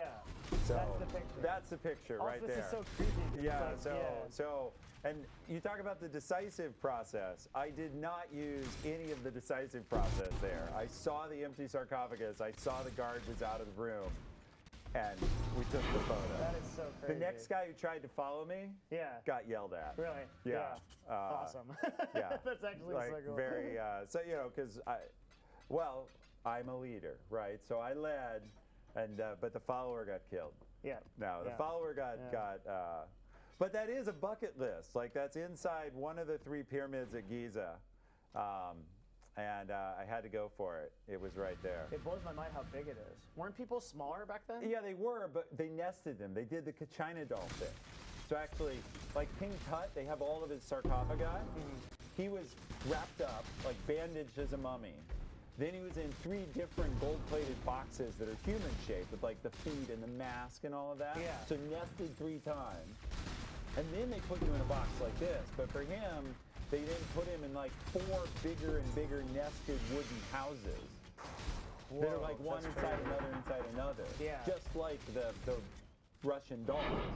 And then they put him in his tomb. So he was nested like 8 layers deep. And so this is, the reason that's big is if you go to the museum, there's a stone sarcophagus that's shaped like the pharaoh that goes inside that. And then inside that, there'd have been like a wooden sarcophagus. So like, weren't you looked at the whole pyramids and you thought this is completely explainable? Engineer. Yeah. Could you build a pyramid? Not Learn alone. anything new. But actually, if you go to Egypt, Could there's- you tell all your Amazon guys like, hey, let's all build right, a we're pyramid? gonna if we're gonna talk ancient Egypt, you know, I'm gonna have to send Matt more photos. So I'm working on that in the meantime. Matt, we lost the Discord for our questions on the. Yeah, when you went photo crazy, it went off. That's okay though. We don't hate you. So there's this Amazon other pyramid confirmed. there's this other place. Oh no. Yeah. There's this other place called Saqqara. Jeff Bezos driving here right now because he just leaked the latest Amazon project. There's this other place called It just went away. Yeah. It's not here anymore. I plugged something in. That might have been a But he terrible just plugged mistake. power in. I plugged power in and then it died. Yeah, and he killed the source. All right. That's why we're testing it. We're getting things. My I don't mind is know. gone. I didn't take a lot of pictures because we had a cameraman with us, like a friend of mine who's a great photographer. But I think I may have. Yeah, I got one. All right, so we'll send this. So there's this thing called the Saqqara Step Pyramid, and basically it's like an early proto-pyramid. And so you can actually see like how were the Egyptians learning pyramid technique before they got to Glad the you big made it ones? back. Oh, no way. Yeah, and so, they had to they started small. And they started, this one you'll see, it's like, what they used to do is, rather than make a pyramid, they just put a big mound over the person. So if the person was important, they build a big square mound. Yeah. And then you can see literally at this pyramid where the picture will come up in a minute that I just sent, the guy wasn't satisfied with his mound. He wanted more. He wanted more. Yeah. So they literally built this big square box that looks like a book, and then they would drill the moon in under it. But he wasn't good enough. He wanted it to be bigger than his neighbors, so they put another smaller book on top of it. And you'll see in this picture that'll come up, it's stepped. It's not a pyramid shape. It's like a series of smaller books piled on top of each other, which the picture when it shows up will show that. But you can literally see where they learn to go from mounds or they have some archaeology word I How are don't your recall maps? for it. Huh. Okay. Yeah. That's so crazy. So they learned how to build pyramids. So yes, I think pyramids can be built. Particularly, you got a lot of time, you got a lot of labor. Yes, Shrooms here says like an Aztec pyramid. What if it was fifth dimensional beings? Well, built then them I with their really want to mind? meet them. And I hope that by laying in the tomb I get to. No, well, now let's face it. But you'd meet them under bad circumstances. That Yeah. might be a trade I'd take. Really? Well, I mean, I am postulating the worst they can do is kill me. After this stream is over, okay, I'm going to tell you one of my ghost stories. Okay. All right, it's on screen. So Oh, that's sick. Thank you. That's the step pyramid. Genius in the Sky. Is there any way to zoom the middle of it or crop it or something? I don't know. Chat can probably see You it though. probably It's full stair screen. step. Or full screen it for a minute. The point is that pyramid was built before the Great Pyramids, and you can see where it started as a box on the bottom, and then they just kept adding boxes. There we go. There's full screen. So you and I are anonymous now, which is cool. Yeah. But they just kept adding boxes until they ran Learn out of anything room. new. And, You make it sound so simple. and Maybe it is. I mean, and then once they had that as a model, they're like, oh, Let pyramids are me. cool for burials. And so the next pharaoh down the line was like, well, I want that, but not so janky, right? But there's this whole series of architecture. And also this one I think is built out of mud brick. Like they weren't cutting stone for it yet. oh yeah, I can see that. And yeah. so, this was literally like the ghetto pyramid, but it was cutting edge when it got built. And so, all right, thank you, Eye in the Sky. Someone is getting So anyway, do we want to, have we reality tested enough assumptions? I think so. Yeah. Because we do have to get some of the questions, because the questions are good. Why don't you take one? Because I'm going to blast out a tweet real quick about this. So All right. if you want to take one, let's go. All right. Do you so, like any on here? Yeah, I see some of the stuff here. I can take them out. Ashen Woods. Impressive. The control is Death you. for death So one of the things I'll is what say, separates the question, wolves from the from pigs. somebody in the Discord player asking me stuff about Amazon, and I can't and won't answer those. Sometimes trying I to stay wonder away if from- my Well, last I have to speak when I'm on these shows. I have to speak for me as me, and I can't talk about Twitch Well, or the Amazon. other thing internal. is, the other point is, Ethan does have a lot of really prominent positions at Amazon. It'll be The you, thing to baby. remember is that that's not what Ethan Even I is. Ethan feel- is an accomplished executive with an incredible history, and that's why I'm glad that you're but here. not It's- enough. Thank It's you. your experience that I value. Go yeah. on. So, Yeah. so Do it. we're I not don't gonna, mind that somebody asked who didn't know. I Yeah, just have yeah, to say That's I can't the answer only those. option. So there's a question here though. I said I'd take the one from the Rex 243 because he stays up all night all the time. Ethan loves this guy. I thought it was cool. I thought it was cool when I learned that he would stay because I did an 8 p.m. Pacific show, and so he was up at 5 It was a.m. pretty in late. Hamburg. Yeah. Yeah, I had to do it late because that's when I get home from work. So that's the other cost of being an executive, right? I leave at 7, I get home at 7, I ate dinner and dumped on the show. So when I do my shows at 6, I'm leaving work early, and luckily I have a boss who's good with that. So what are your best tools or practices to avoid confirmation bias? The number one thing I'd say to avoid confirmation bias is just First, you're doing it by being aware of it. So for anybody who doesn't know what confirmation bias is, it's this idea that once you have a plan in your head, you only look for confirming information. So like the Snapple case, oh, well, Gatorade works, so now we should buy Snapple. I'm only going to look at evidence that shows I should buy Snapple. So the question here is, what's the best tool of practice? First, just be aware of it. Just say, like, am I suffering confirmation bias? Second, we talked about, or you do it unconsciously, yeah.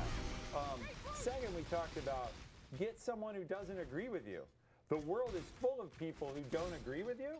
Like, if you have anything that resembles Twitch chat, if you ask Twitch chat, give 10 good reasons, not even shitty reasons, give 10 good reasons why not to do something. There's a smart enough collective wisdom there. One of the things I like, I often quote this guy, Ken Blanchard. He wrote the book, The 1 Minute Manager. Yep, yeah, of course. But he has this new, relatively newer quote that says, yeah, people don't like people that don't agree with them. That's true. He wrote this recent quote that said, none of us is as smart as all of us. And so, obviously, the point is collective wisdom. You can drag that, get all those reasons, and you don't have to agree with them. Nobody can force you to agree with them.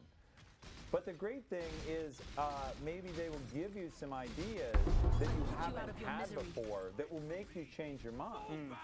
One of the things I like about Bezos is he talks about how it's actually, he feels the best leaders in modern history in particular are willing to change their mind.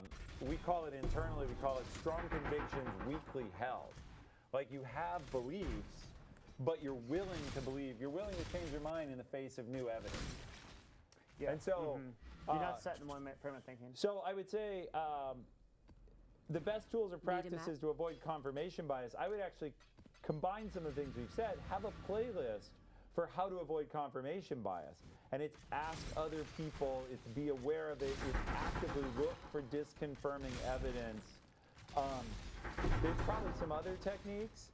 The technique we ask is, within Amazon, people are really good at tearing down ideas, and we ask what the data is. So what's the actual, do you have any proof or evidence of that idea? Like what, yes, it's your opinion, and we're glad you have a bright idea. What's the data? What do customers say?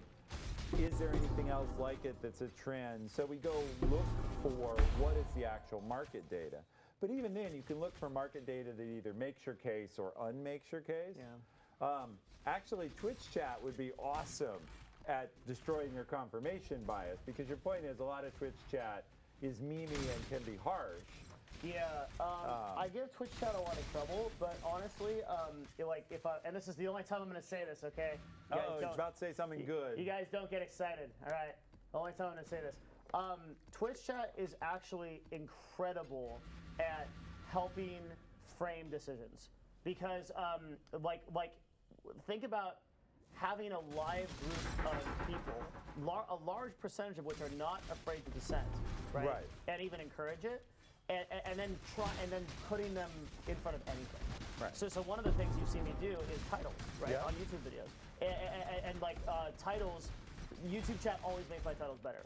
So any marketing problem that I put at Twitch chat, they will do better as a collective than I can. Right. Yeah, but no, it's what you're doing there is super smart. It's like summoning an instant team. It's crazy. Well, and one of the reasons they're so willing to dissent is they have the safety of anonymity. Yeah. We talk about this is another point. That's actually really good. For avoiding confirmation bias, you have to ask someone who feels comfortable disagreeing with you. Yeah, because like if I who's go more ask comfortable someone, than you guys? if I go ask someone who reports to me, maybe they your feel maps? like, oh, well, the boss is really big on this idea. You know, and we actually see this. One of the things Bezos does that's really smart is he speaks last in meetings, because he's pretty much, I feel, he's never told me this, but I'm pretty sure by observing, if he speaks in a meeting and gives his opinion, everyone lines up behind him. Yeah. Because once Jeff has spoken, like he runs the company, he owns, a big percentage of it. He's been super successful. He's also hardcore. So he's hardcore. Yeah. And if you're going to disagree with him, it's going to be a tough slog. Yeah. And so once he states his opinion of an idea, pretty much all the discussion shifts to how to make the idea work. And so if he wants to know if there's disconfirming, he can't say anything. So he goes around the room like, well, what do you think? And what do you think? And what do you think? And he gets people to speak before he says what he thinks. Because if he rolls out with a assertion, unless someone is like, no, I have proof that that's wrong, and the proof is ironclad, they line up. Perfect quote for this one. Andrew Grove, right? One of the best car manufacturers, walks into a meeting and he says, gentlemen, I trust we're all in agreement on this subject. Everybody says, yes, yeah, definitely. He says, great. Let's set up a meeting for a time now that we can take some time between this meeting and the next meeting, and we can think about how we might disagree. Yeah. And then we'll see you next time. Yeah. So it is actually a negative, right? Absolutely. Like, yeah. Yeah, having everybody agree, again, the Patton quote, if everybody's thinking alike, nobody's thinking. Yeah. So, absolutely. I love that. All right, so I hope that was a good answer. There's a bunch of confirmation bias. I'm not sure.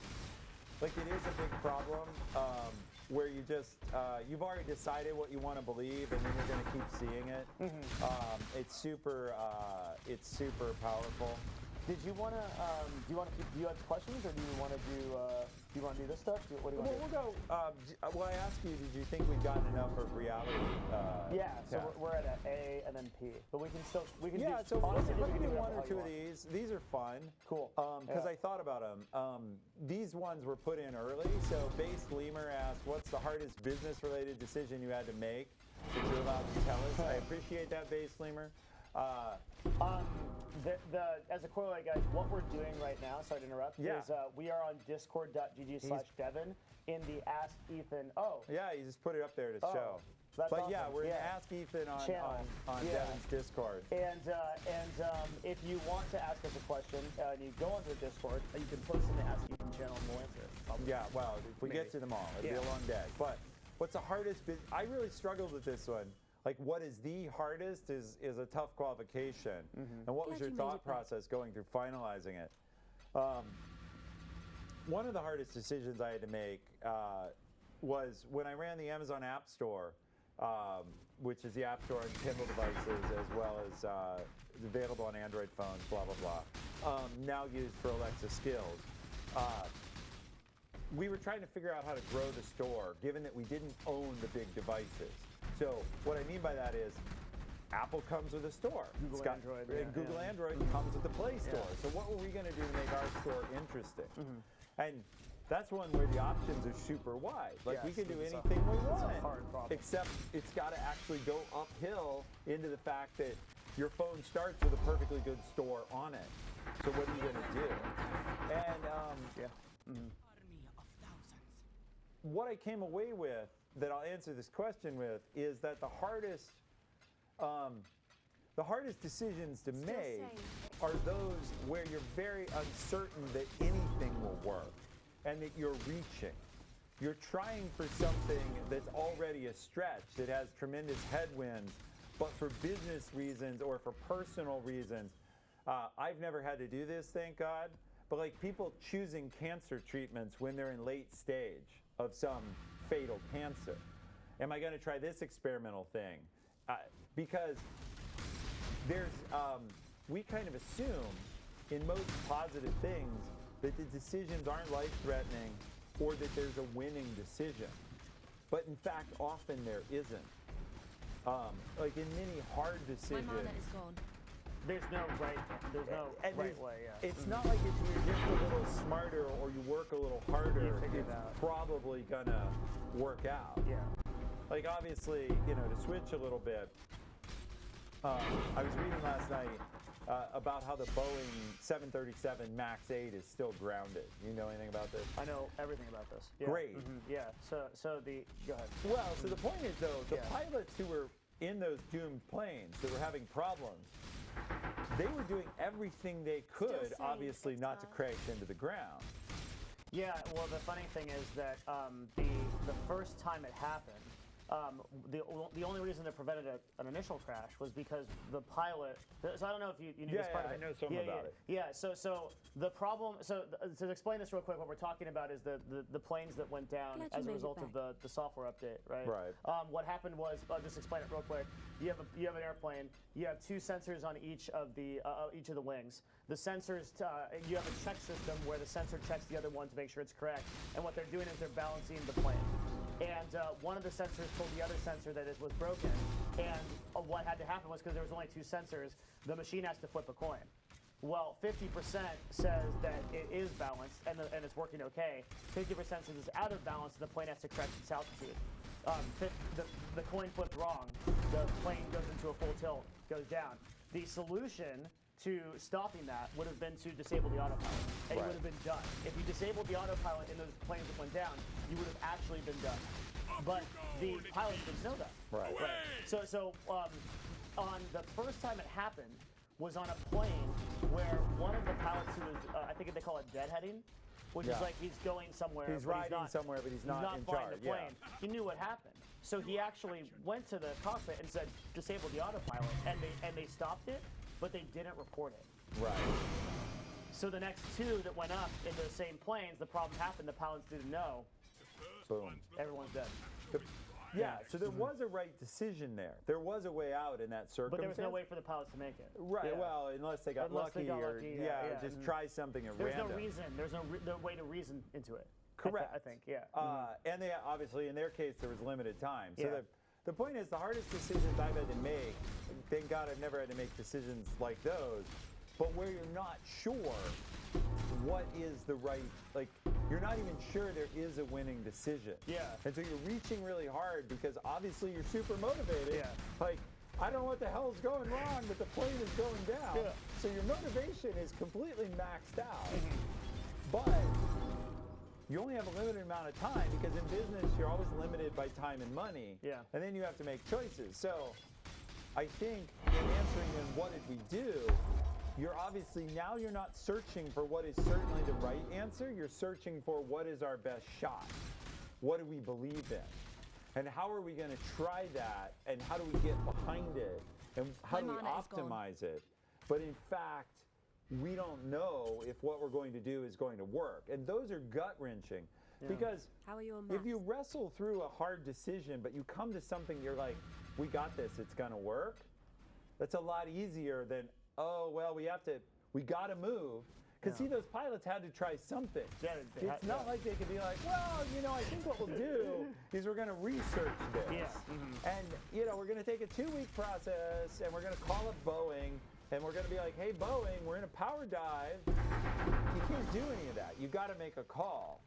And those are really hard because, obviously, again, in their case, much harder. But in business, if you make the wrong call, you invest all these resources, you lose all this money, potentially, and you don't get the outcome you wanted.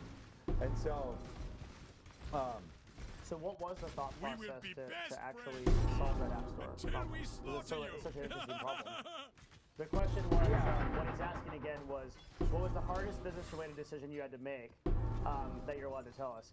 And what was your thought process going through finalizing that decision? And Ethan is saying that... Yeah, so our thought process, as I said, was we don't know for sure that anything is correct. Can break us out to where we can be on an equal footing, say distribution-wise, with the Google Play Store. And the Amazon App Store has had more success, but it's certainly not as widely distributed by any means as the Google Play Store. So the process, though, in thinking about the plan, because I left 5 years ago, so I can talk a little bit about this plan. I left that to come to Twitch. We came up with we fielded all these ideas. We had days of brainstorming, and we came up with the best ideas we could.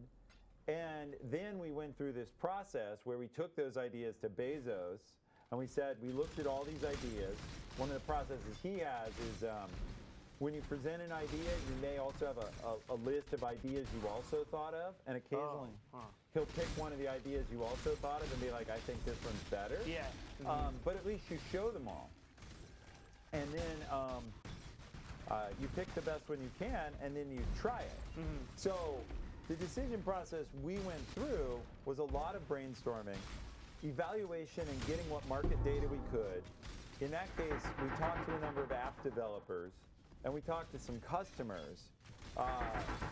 People use app stores, and we tried to figure out, could we make something work that would be disruptive? So I won't go into the specific project, but we came up with an idea, and the bottom line is the idea worked fine, but it wasn't enough to make people stop what they were doing. And in business, you have this problem where the inertia to change off of a system is really hard. Insane, yeah. Like if This it's is why UA is so expensive. well, it's Yeah. why QWERTY, right? Yeah. For keyboards, like Even most though people. Dvorak is way better. Yeah, many people know the story of the QWERTY keyboard. It was designed to slow down typing. And so it was designed when we had typewriters and if you notice, like one of the most common letters, A, is under your left-hand pinky, so it's super hard to type. Yeah. And it was literally laid out to make it, to take all the good letters away from your strong right hand. Yep. And to put Yeah. them all under weak fingers on your left hand. Yeah. And that was because the keys on typewriters used to jam. And so now we have none of these problems, but everybody knows how to type on a QWERTY Yes, keyboard. exactly. And so Yeah. even though the Dvorak keyboard layout, which is much more efficient, Way better, yeah. nobody does it, including me, because The only people that do it are like these nerd software Missed engineers. and They missed. set their computer on Dvorak, so when you sit down and try you to use can't it, do you anything. can't do it. Yeah. If you think about somebody in chat, like says, holy shit. Wow. If you think about the number of hours Oh, used the efficiency?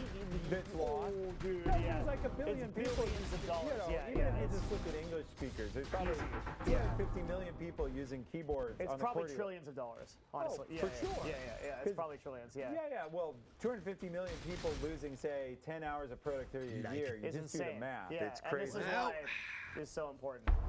Like this is why what would have happened if someone would have made a decision to say we're switching to Dvorak? I shall die 1,000 So I'm going to go on a fun Rat rant for a serves minute. my Yes. You've not seen this. I've not seen. And then we're not seeing me rant. Oh, really? I don't think you've seen me rant. Okay. We'll just stand by. I'm And so I'm not excited. donating any subs because I'm not ranting at chat. I'm ranting for your improvement. Chat is wonderful. Do this. We have to start a revolution. I'm going to tell you what it is. Okay. And then we'll go back to attain distance. Hell yeah. Even worse than the QWERTY keyboard. Yeah, The somebody work there of the obviously uses chipboard it. must not be So, selected. again. The general Death. is a renowned. why the hell do we mow lawns? So if you've ever done math about how much time we spend mowing lawns, it's a worse waste in my mind than how much time we spend on keyboards. Wait, how can that be? Well, let's do math. Like, Need a map? you're not from the Midwest. I'm from the Midwest, and I took my wife home to the Midwest, and I showed her Midwest lawns. And they are enormous. 2 acres, 3 acres. They're huge. Yeah. So my parents, crazy people they did, somebody says 2 hours a week. So run with that. I got it. Mowing lawns is fun and relaxing, and there are some people like you who like mowing lawns. I am not fucking one of them because I grew up and my parents had a 5-acre lawn, and I mowed 5 it acres. 5 acres. Oh my God. And I mowed it every week, and it was like 9 or 10 hours just to mow it. And then my sister did all the trimming, and it was like another 6 hours for her to go around and trim around all the bushes and crap. And so, but if you multiply the number of lawns in America by the number of time people are spending, so this person says 2 hours a week, which might be an average because I had a big lawn. There are no lawns in the basement. So 2 hours a week, okay, times how many weeks in summer? Let's keep math easy. We'll say 25 weeks where the stuff grows and 25 weeks where it's either brown in California or, who mows your lawn every week? Go to the Midwest. If you don't mow it every week, you have hay and you can bale it instead and feed it to your cows. So Learn anything it's like new? 50 hours a year mowing your lawn. And then how many people do this? Like 100 million people. So it's like 1 work week times 100 million work weeks just in the U.S. mowing these lawns.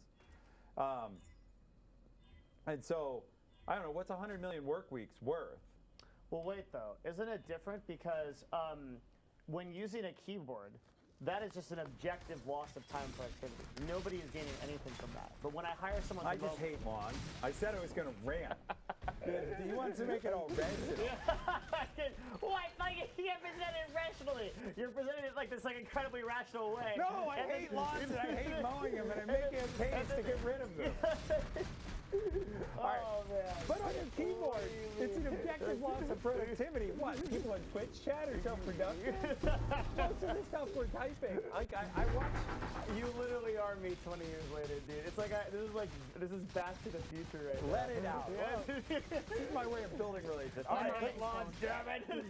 So get off my lawn by getting rid of the damn thing. That's what I'm saying. Dude, the way that we got rid of, you'd be happy then with the new Zoomer culture, because Zoomers, we don't own any lawns. Yeah, absolutely. And I'm all for it. Yeah, I'm in. You can't I don't own a. I would never. I can't even dream of a lawn. I'm in an apartment that outside of my apartment is just air. I have no. I have air. Yeah. This is awesome. The Devin Nash Halloween idea. Dress up as me. He's too tall. We can get you stilts. Platformers, man. Stilts. That's great. All right. Attain distance before deciding. Yeah. Let's go back to your notes here, which are excellent. Do you want to do a question? Because I got to take a week. All right. Well, you go that. We'll tag team. All right. Here we go. Okay. I initiated this though because we're both sitting here holding it. Yeah. Yeah. Okay. Well, they were making fun of you drinking tea earlier. So that was the problem. Okay, Twitch chat. All right. Take care of Ethan for me. So Hephaestus. Look at that. That's right, production. That's amazing. That's the value. Insane. Oh my God! Wait, you guys are gonna hear me pee. Yeah. Well, turn that shit off. All right, there we go. Yeah, Hephaestus, that's you. Thank you. I see you in chat all the time, and now here you are in Discord. So what did I disagree with? So I thought about this too. Someone else also asked what was not in the book, and I don't think the book talks enough about decision-making with a group of people or with a team. It doesn't talk much about multiple people and the dynamics of, it's like you're the lone decision ranger in the book. And I disagree with the fact it doesn't advise or, doesn't cover, maybe this is a straight up disagreement, but like how to use, and now while he's gone, I get to tell how we really feel. We'll leave that. It's not really nice because then I'm leaving second, so it's a really bad idea for me to start that. What I disagree with is the book doesn't talk about decision making with a group of people or a team. It doesn't talk about how to leverage a team of people and how to work in an organization. It only talks about like, hey, I'm going to make this decision myself. And it says, ask some other people or ask some experts, but it doesn't talk very much about team decision making. And I'm bad at this. I'm very decisive naturally. Maybe it's why I like the book Decisive, and it's why I recommended it to Devin and to Twitch chat. Because I already like to make decisions. I'm not afraid to make a call. But the problem is you can still make bad decisions if you don't include other people and get all the information. And so I've made bad decisions, and now I know you're going to ask, like, what's a bad decision? I'll have to think of one maybe while I'm on bathroom break. But when I've made a bad decision, sometimes it's because I didn't know everything. I rushed to a conclusion. And I don't think Decisive talks enough about making a call. So that's my answer. Is there anything else I disagree with in the book? So somebody else asked, I keep talking about what other people ask, but someone else asked how often you apply this whole procedure. I wish there was like a shorthand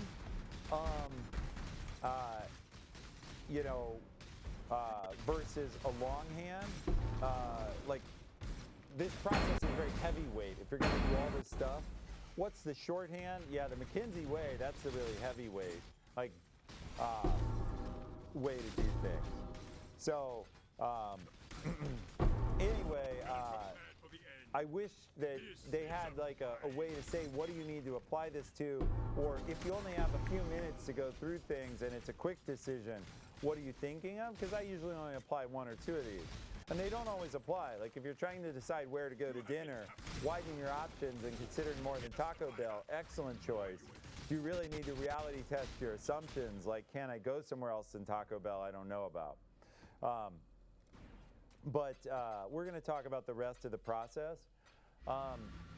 Someone asked what other books are out there for team decision making. I think you guys may have actually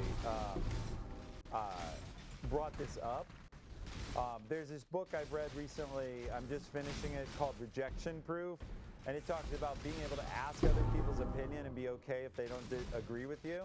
A lot of people don't ask for other people's opinion because they're afraid, well, what if this person doesn't agree with me? And so they're afraid of that rejection. They're afraid of asking people in power because they may not get a welcoming answer. And I think with Decisive, being able to ask other people, like for my show, which I do, obviously it's here behind me, I just reached out to a bunch of people I trust and said, look, what can I improve? What can I do? What can I make better about my show? Because I get a lot of positive feedback, and that's great. It tells me what to do more of, but it doesn't tell me what I need to improve. So I look a bunch for that. Let's see, what other questions? Somebody here, Gubblebum asked, have you read Factfulness? I have not. So I'm not familiar with that book. I'm sorry. We'll see when Devin gets back if he's read it. Yeah, so I talked about this one already, Occidental Melody. Is there anything you think the book is missing with respect to decision making? I think group decision making. So this is where we're going to test if Devin were here, he'd be raging because we have somebody in chat who's just really not into this show, and yet they stay because they want to make a positive impression, I think. You know, so I think he would discourage him and have to give away his 5 subs. But I'm just doing it by talking about them third person. You know, hang out and be friendly or not, but we hope that your life improves and you feel better about yourself. See, now they're backing off like, oh, I do it to kid. Maybe. We hope you do. But anyway, we hope you get something out of it. And, oh, see, now chat's on them, so I didn't have to do anything else. Oh, we were discussing somebody in chat that might have brought out your rage. But really, I just brought out that they might have brought out your rage, and now the rest of chat is explaining to them, you know, what sort of behavior is welcome in the community. I will take care of that in just a second. Oh, well, there's really, you don't have to take care of anything. I think it's handled, and, you know, yeah, so. How do I gotta, what's your, About 6. okay, yeah. So. She'll let me, like, if she ends up trapped outside, yeah. I have this magic. Can you come check out? Yeah, she's gonna come check out the studio. Okay. So, wait, am I live? I don't know. Tell Devin if he's live.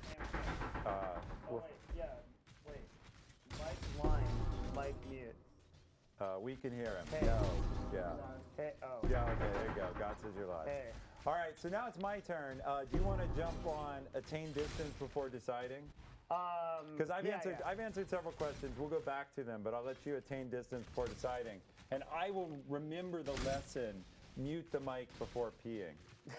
So here we go. I mean, it's good content. All right. Yeah, that'll be on live stream fail 100% if you didn't do that. Oh, Let's man. see. You already got on there once. Hey, what's up? Twitch chat. How you guys doing? You guys having fun? You guys having fun?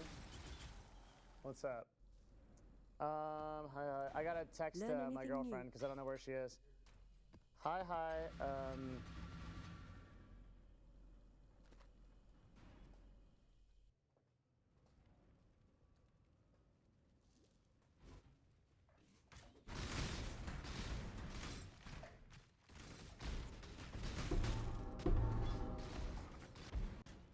We will be best friends, Beast. Ethan talk to us more?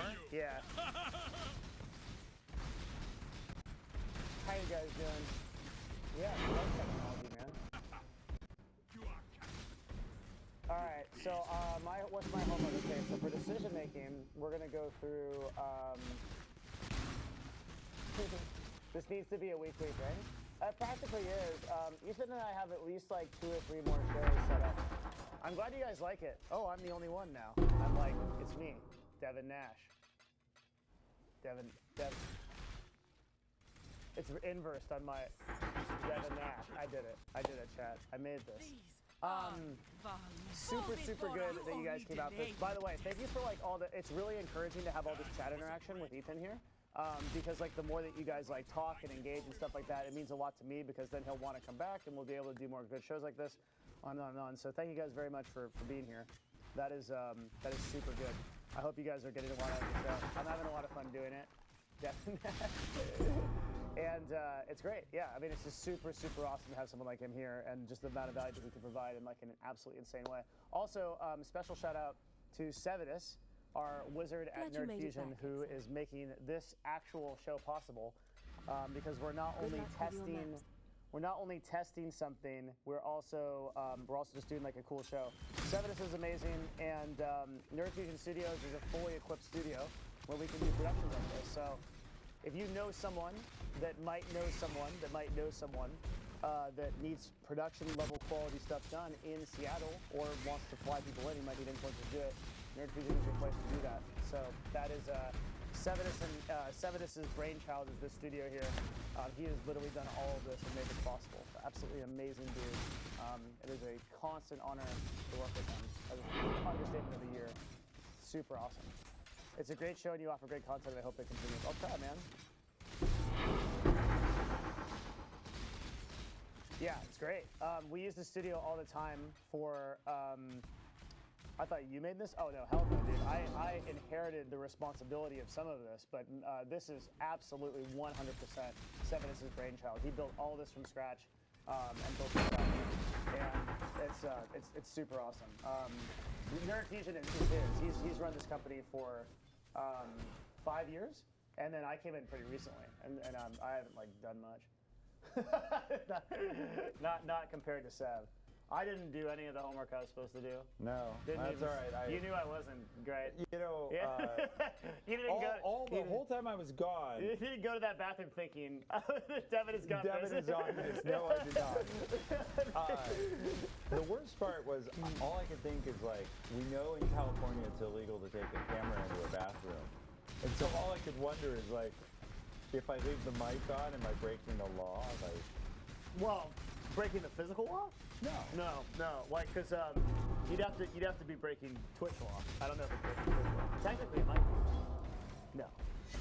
That sound of a person peeing. There's no way. I'm crazy. Yeah. Sorry. It's 2019. I get a little scared. I don't know. All right, moving on. The doc. There shouldn't be any. I think it's Nerd Fusion.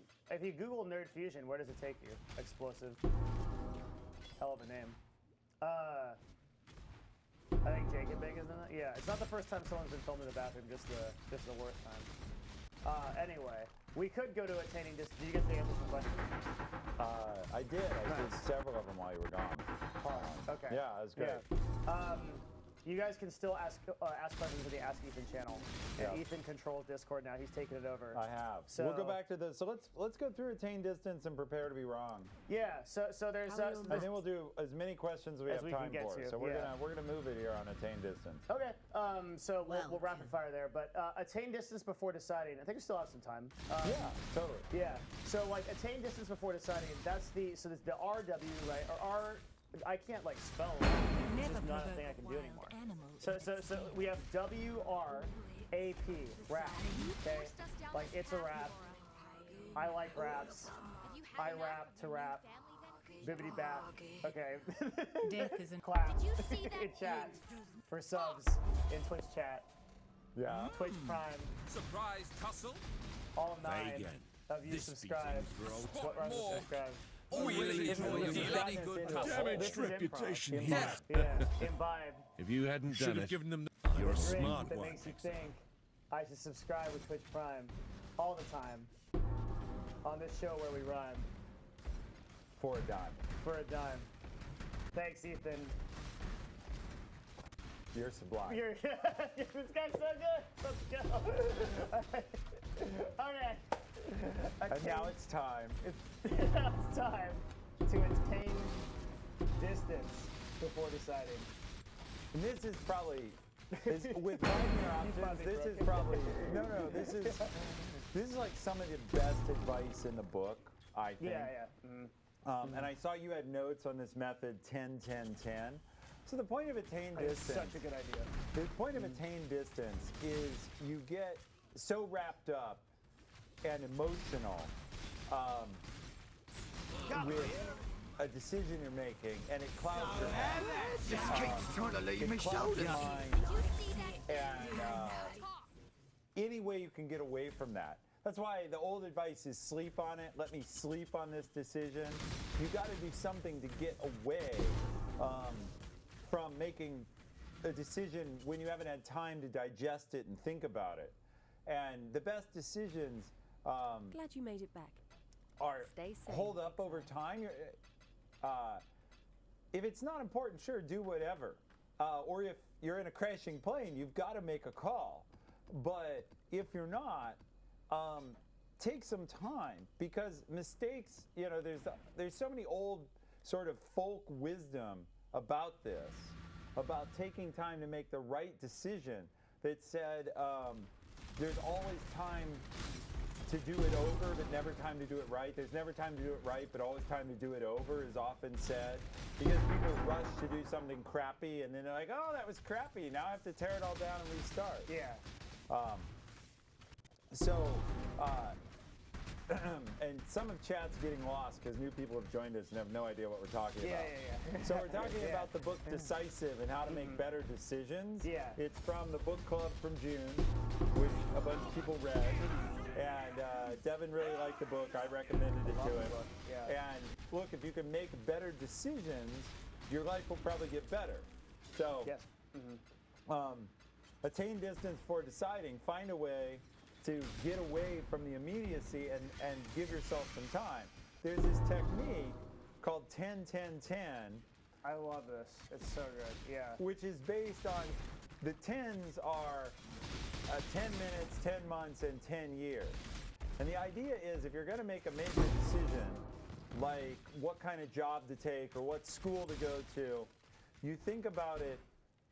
If I made a particular decision, so I'm going to go to UW here in Seattle, how do I feel about that decision if it's 10 minutes after I made it? So like, what's going through my mind if I project into the future and say, and I'm a fifth dimensional being, like Devin finds everywhere. Good God. And I project into the future 10 minutes. How do I feel about that decision 10 minutes in the future? And probably like I feel excited about the choice I made or whatever. I feel excited I'm going to go to UW versus someone else. And then how do I feel about it 10 months later? And then 10 years later?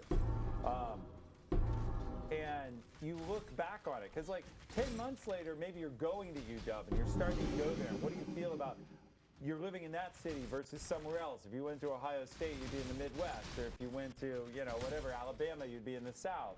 How do I feel about it? And then 10 years from now, you've graduated from school, and it's long in the past, and where do you want to go? And yes, they like my hands, and they say I have an enormous wingspan. That was and I can actually take so flight. fucking funny. I was like, Yes, I'm only 6'3", but I have a 6'8" wingspan. you're actually humongous. Yes, Yeah, it's yes. ridiculous. And, Yeah. and it's very flattering. It's actually called an ape index. What? Yeah, how What's an ape index? well, so like a +8 wingspan. Like how ape shit you can go if you have to No, like. it's ape arms, knuckle dragon, Oh, right? okay, It's like okay. that. So Yeah. I have a +8 ape index because my arms are 8 inches longer than I am tall. That sounds like a Dungeons and Dragons stat. Yes, Yeah, it yeah. does, but it's not. Okay. so. Unfortunately, my ape king. 10-10-10 is one of the best things I read from this book. Basically, the idea is like, okay, you just ask yourself a very simple question. How am I going to think about this 10 minutes later? Then how am I going to think about this 10 weeks later? How am I going to think about this 10 months later? And on and on and on. And then, like, I think one of the things I always noticed was when you blow out a question, actually this is another Tim Ferriss concept, right? In 5 years, will this really matter? Right. Yeah, and that's the same idea of sort of an extension 10, to 10. 10, And yeah. what you find is like so little does. Like so little And is then actually some going to matter. things really And do. some actually, yeah. And the things that really do, you're like, oh shit, this actually will really matter. And this is sort of an extension of that of that thought process. And it's a set of lenses. It's a set of lenses to look through to judge your decision. And so actually, I talked earlier about my friend David, who produces my show, had to pick a new job. And this was what actually made his decision. Is he went through 10, 10, 10. No way. Yeah, and he started thinking about, in 10 years, what do I want to have done? So, you guys call me boomer, it's true. But my friend Dave's a couple years older, and in 10 years he'll be done with his career, for sure. You think so? Yeah, he's sure, right? He's over 50 now, he'll be over 60. He's good. gonna work about 10 more My years, mana is maybe not gone. even. And so he's trying to decide, like, the next job I take is maybe my last job or my next to last job. Yeah. And so what do I want to do with that time? Because I've only got 1 or 2 more big shots at making the impact I want to have in my career. What do I want to pick? And he picked jobs. Yeah, he should mow some lawns. Okay, I'll give you that's funny. That's pretty good. And it's going to take at least 10 years. And I agree, it's hard to imagine your life will be that's a where it'll good be point. in 10 Yeah. years, but you can't imagine how you'll feel about what you've done, I think. And so he took the job where he thought, at Sweet Greens, he thought they are trying to change the way food works and fast food works and healthy food is made available. And he wanted to do that. And like, one of the other jobs he had an offer to do was to go work with a startup that was making database software. And there's nothing wrong with the database software they were making, but he thought, you know, I have kids and one day they'll have grandkids, and I don't really want to, like, it doesn't inspire me to say, hey kids, I worked on database software. Yeah. But it did inspire me to say, hey, I helped try and change how America gets healthy food and how you know, we can eat better. Yeah. So Makes he perfect sense. picked where he could have an impact. And so he actually used this, just, you know, real life. Wow, that's So crazy. Keep going. Where have you used it? Or something like, you talked about the 5-year thing from Ferris. I Glad you often, made it actually back. where I use it a lot, yeah, I use the 5-year variation because I only read the book, Yeah. you know, this month. But like, the variation I'll use is typically on emotional issues. So if I'm upset about something, or I'm angry about something, or I just feel bad about something, then I will usually step back and be like, will this matter in 5 years? The answer is almost always no. Yeah. It's only like, so this is, so interesting, I guess it's kind of a really good question that you prompted, because it's like, this takes it in another direction, is that the way that I've always used this is emotional regulation. Right. So I'll look at something and be like, man, this really pissed me off. Like, this guy cut me off, and then he flipped me off the window, and then I yelled at him. Or actually, okay, let's put it into a very good terminology. Sometimes, so the worst thing you can do as a streamer, I think, at least for me, right, is get in a fight with a sub. I hate this. I hate this so much if I get in a fight with a sub. Because I really, like, it's not that I don't value people that are not subs. I don't want you to take away from that. But there's like, a sub is like a person who's like you said, like is committed to joining the tribe. Yeah. They wanted to support you monetarily, or like by using their Twitch Prime they could have used anywhere else. Like whatever they wanted to do. And like, that's like a big deal, right? Like they're probably in the Discord, they're probably engaged in the community or whatever. And like, don't blue face me, chat. Like it's fine. I care about all of you, okay? But I care about subs a little more. So like, here's the thing, okay? Wow, like, you just dug right back in. You know what we call that? This is a phrase you like. We call that breaking back into jail. Like he had just gotten himself out, and then he like broke the hell back in. All this stuff about how he loves everyone, and then boom, except I love subs more. Yeah, but don't feel bad. I do though. And so when a sub comes in, and they're like, and they just say, like, maybe they're having like a bad, I've shouted this, I don't know, I've never told you this, I think, but there's a streamer named Zizarin, and he's like Okay. a really good friend of mine. He's Okay. a Path of Exile streamer. Okay. And he plays a ton of Path of Exile, like so much.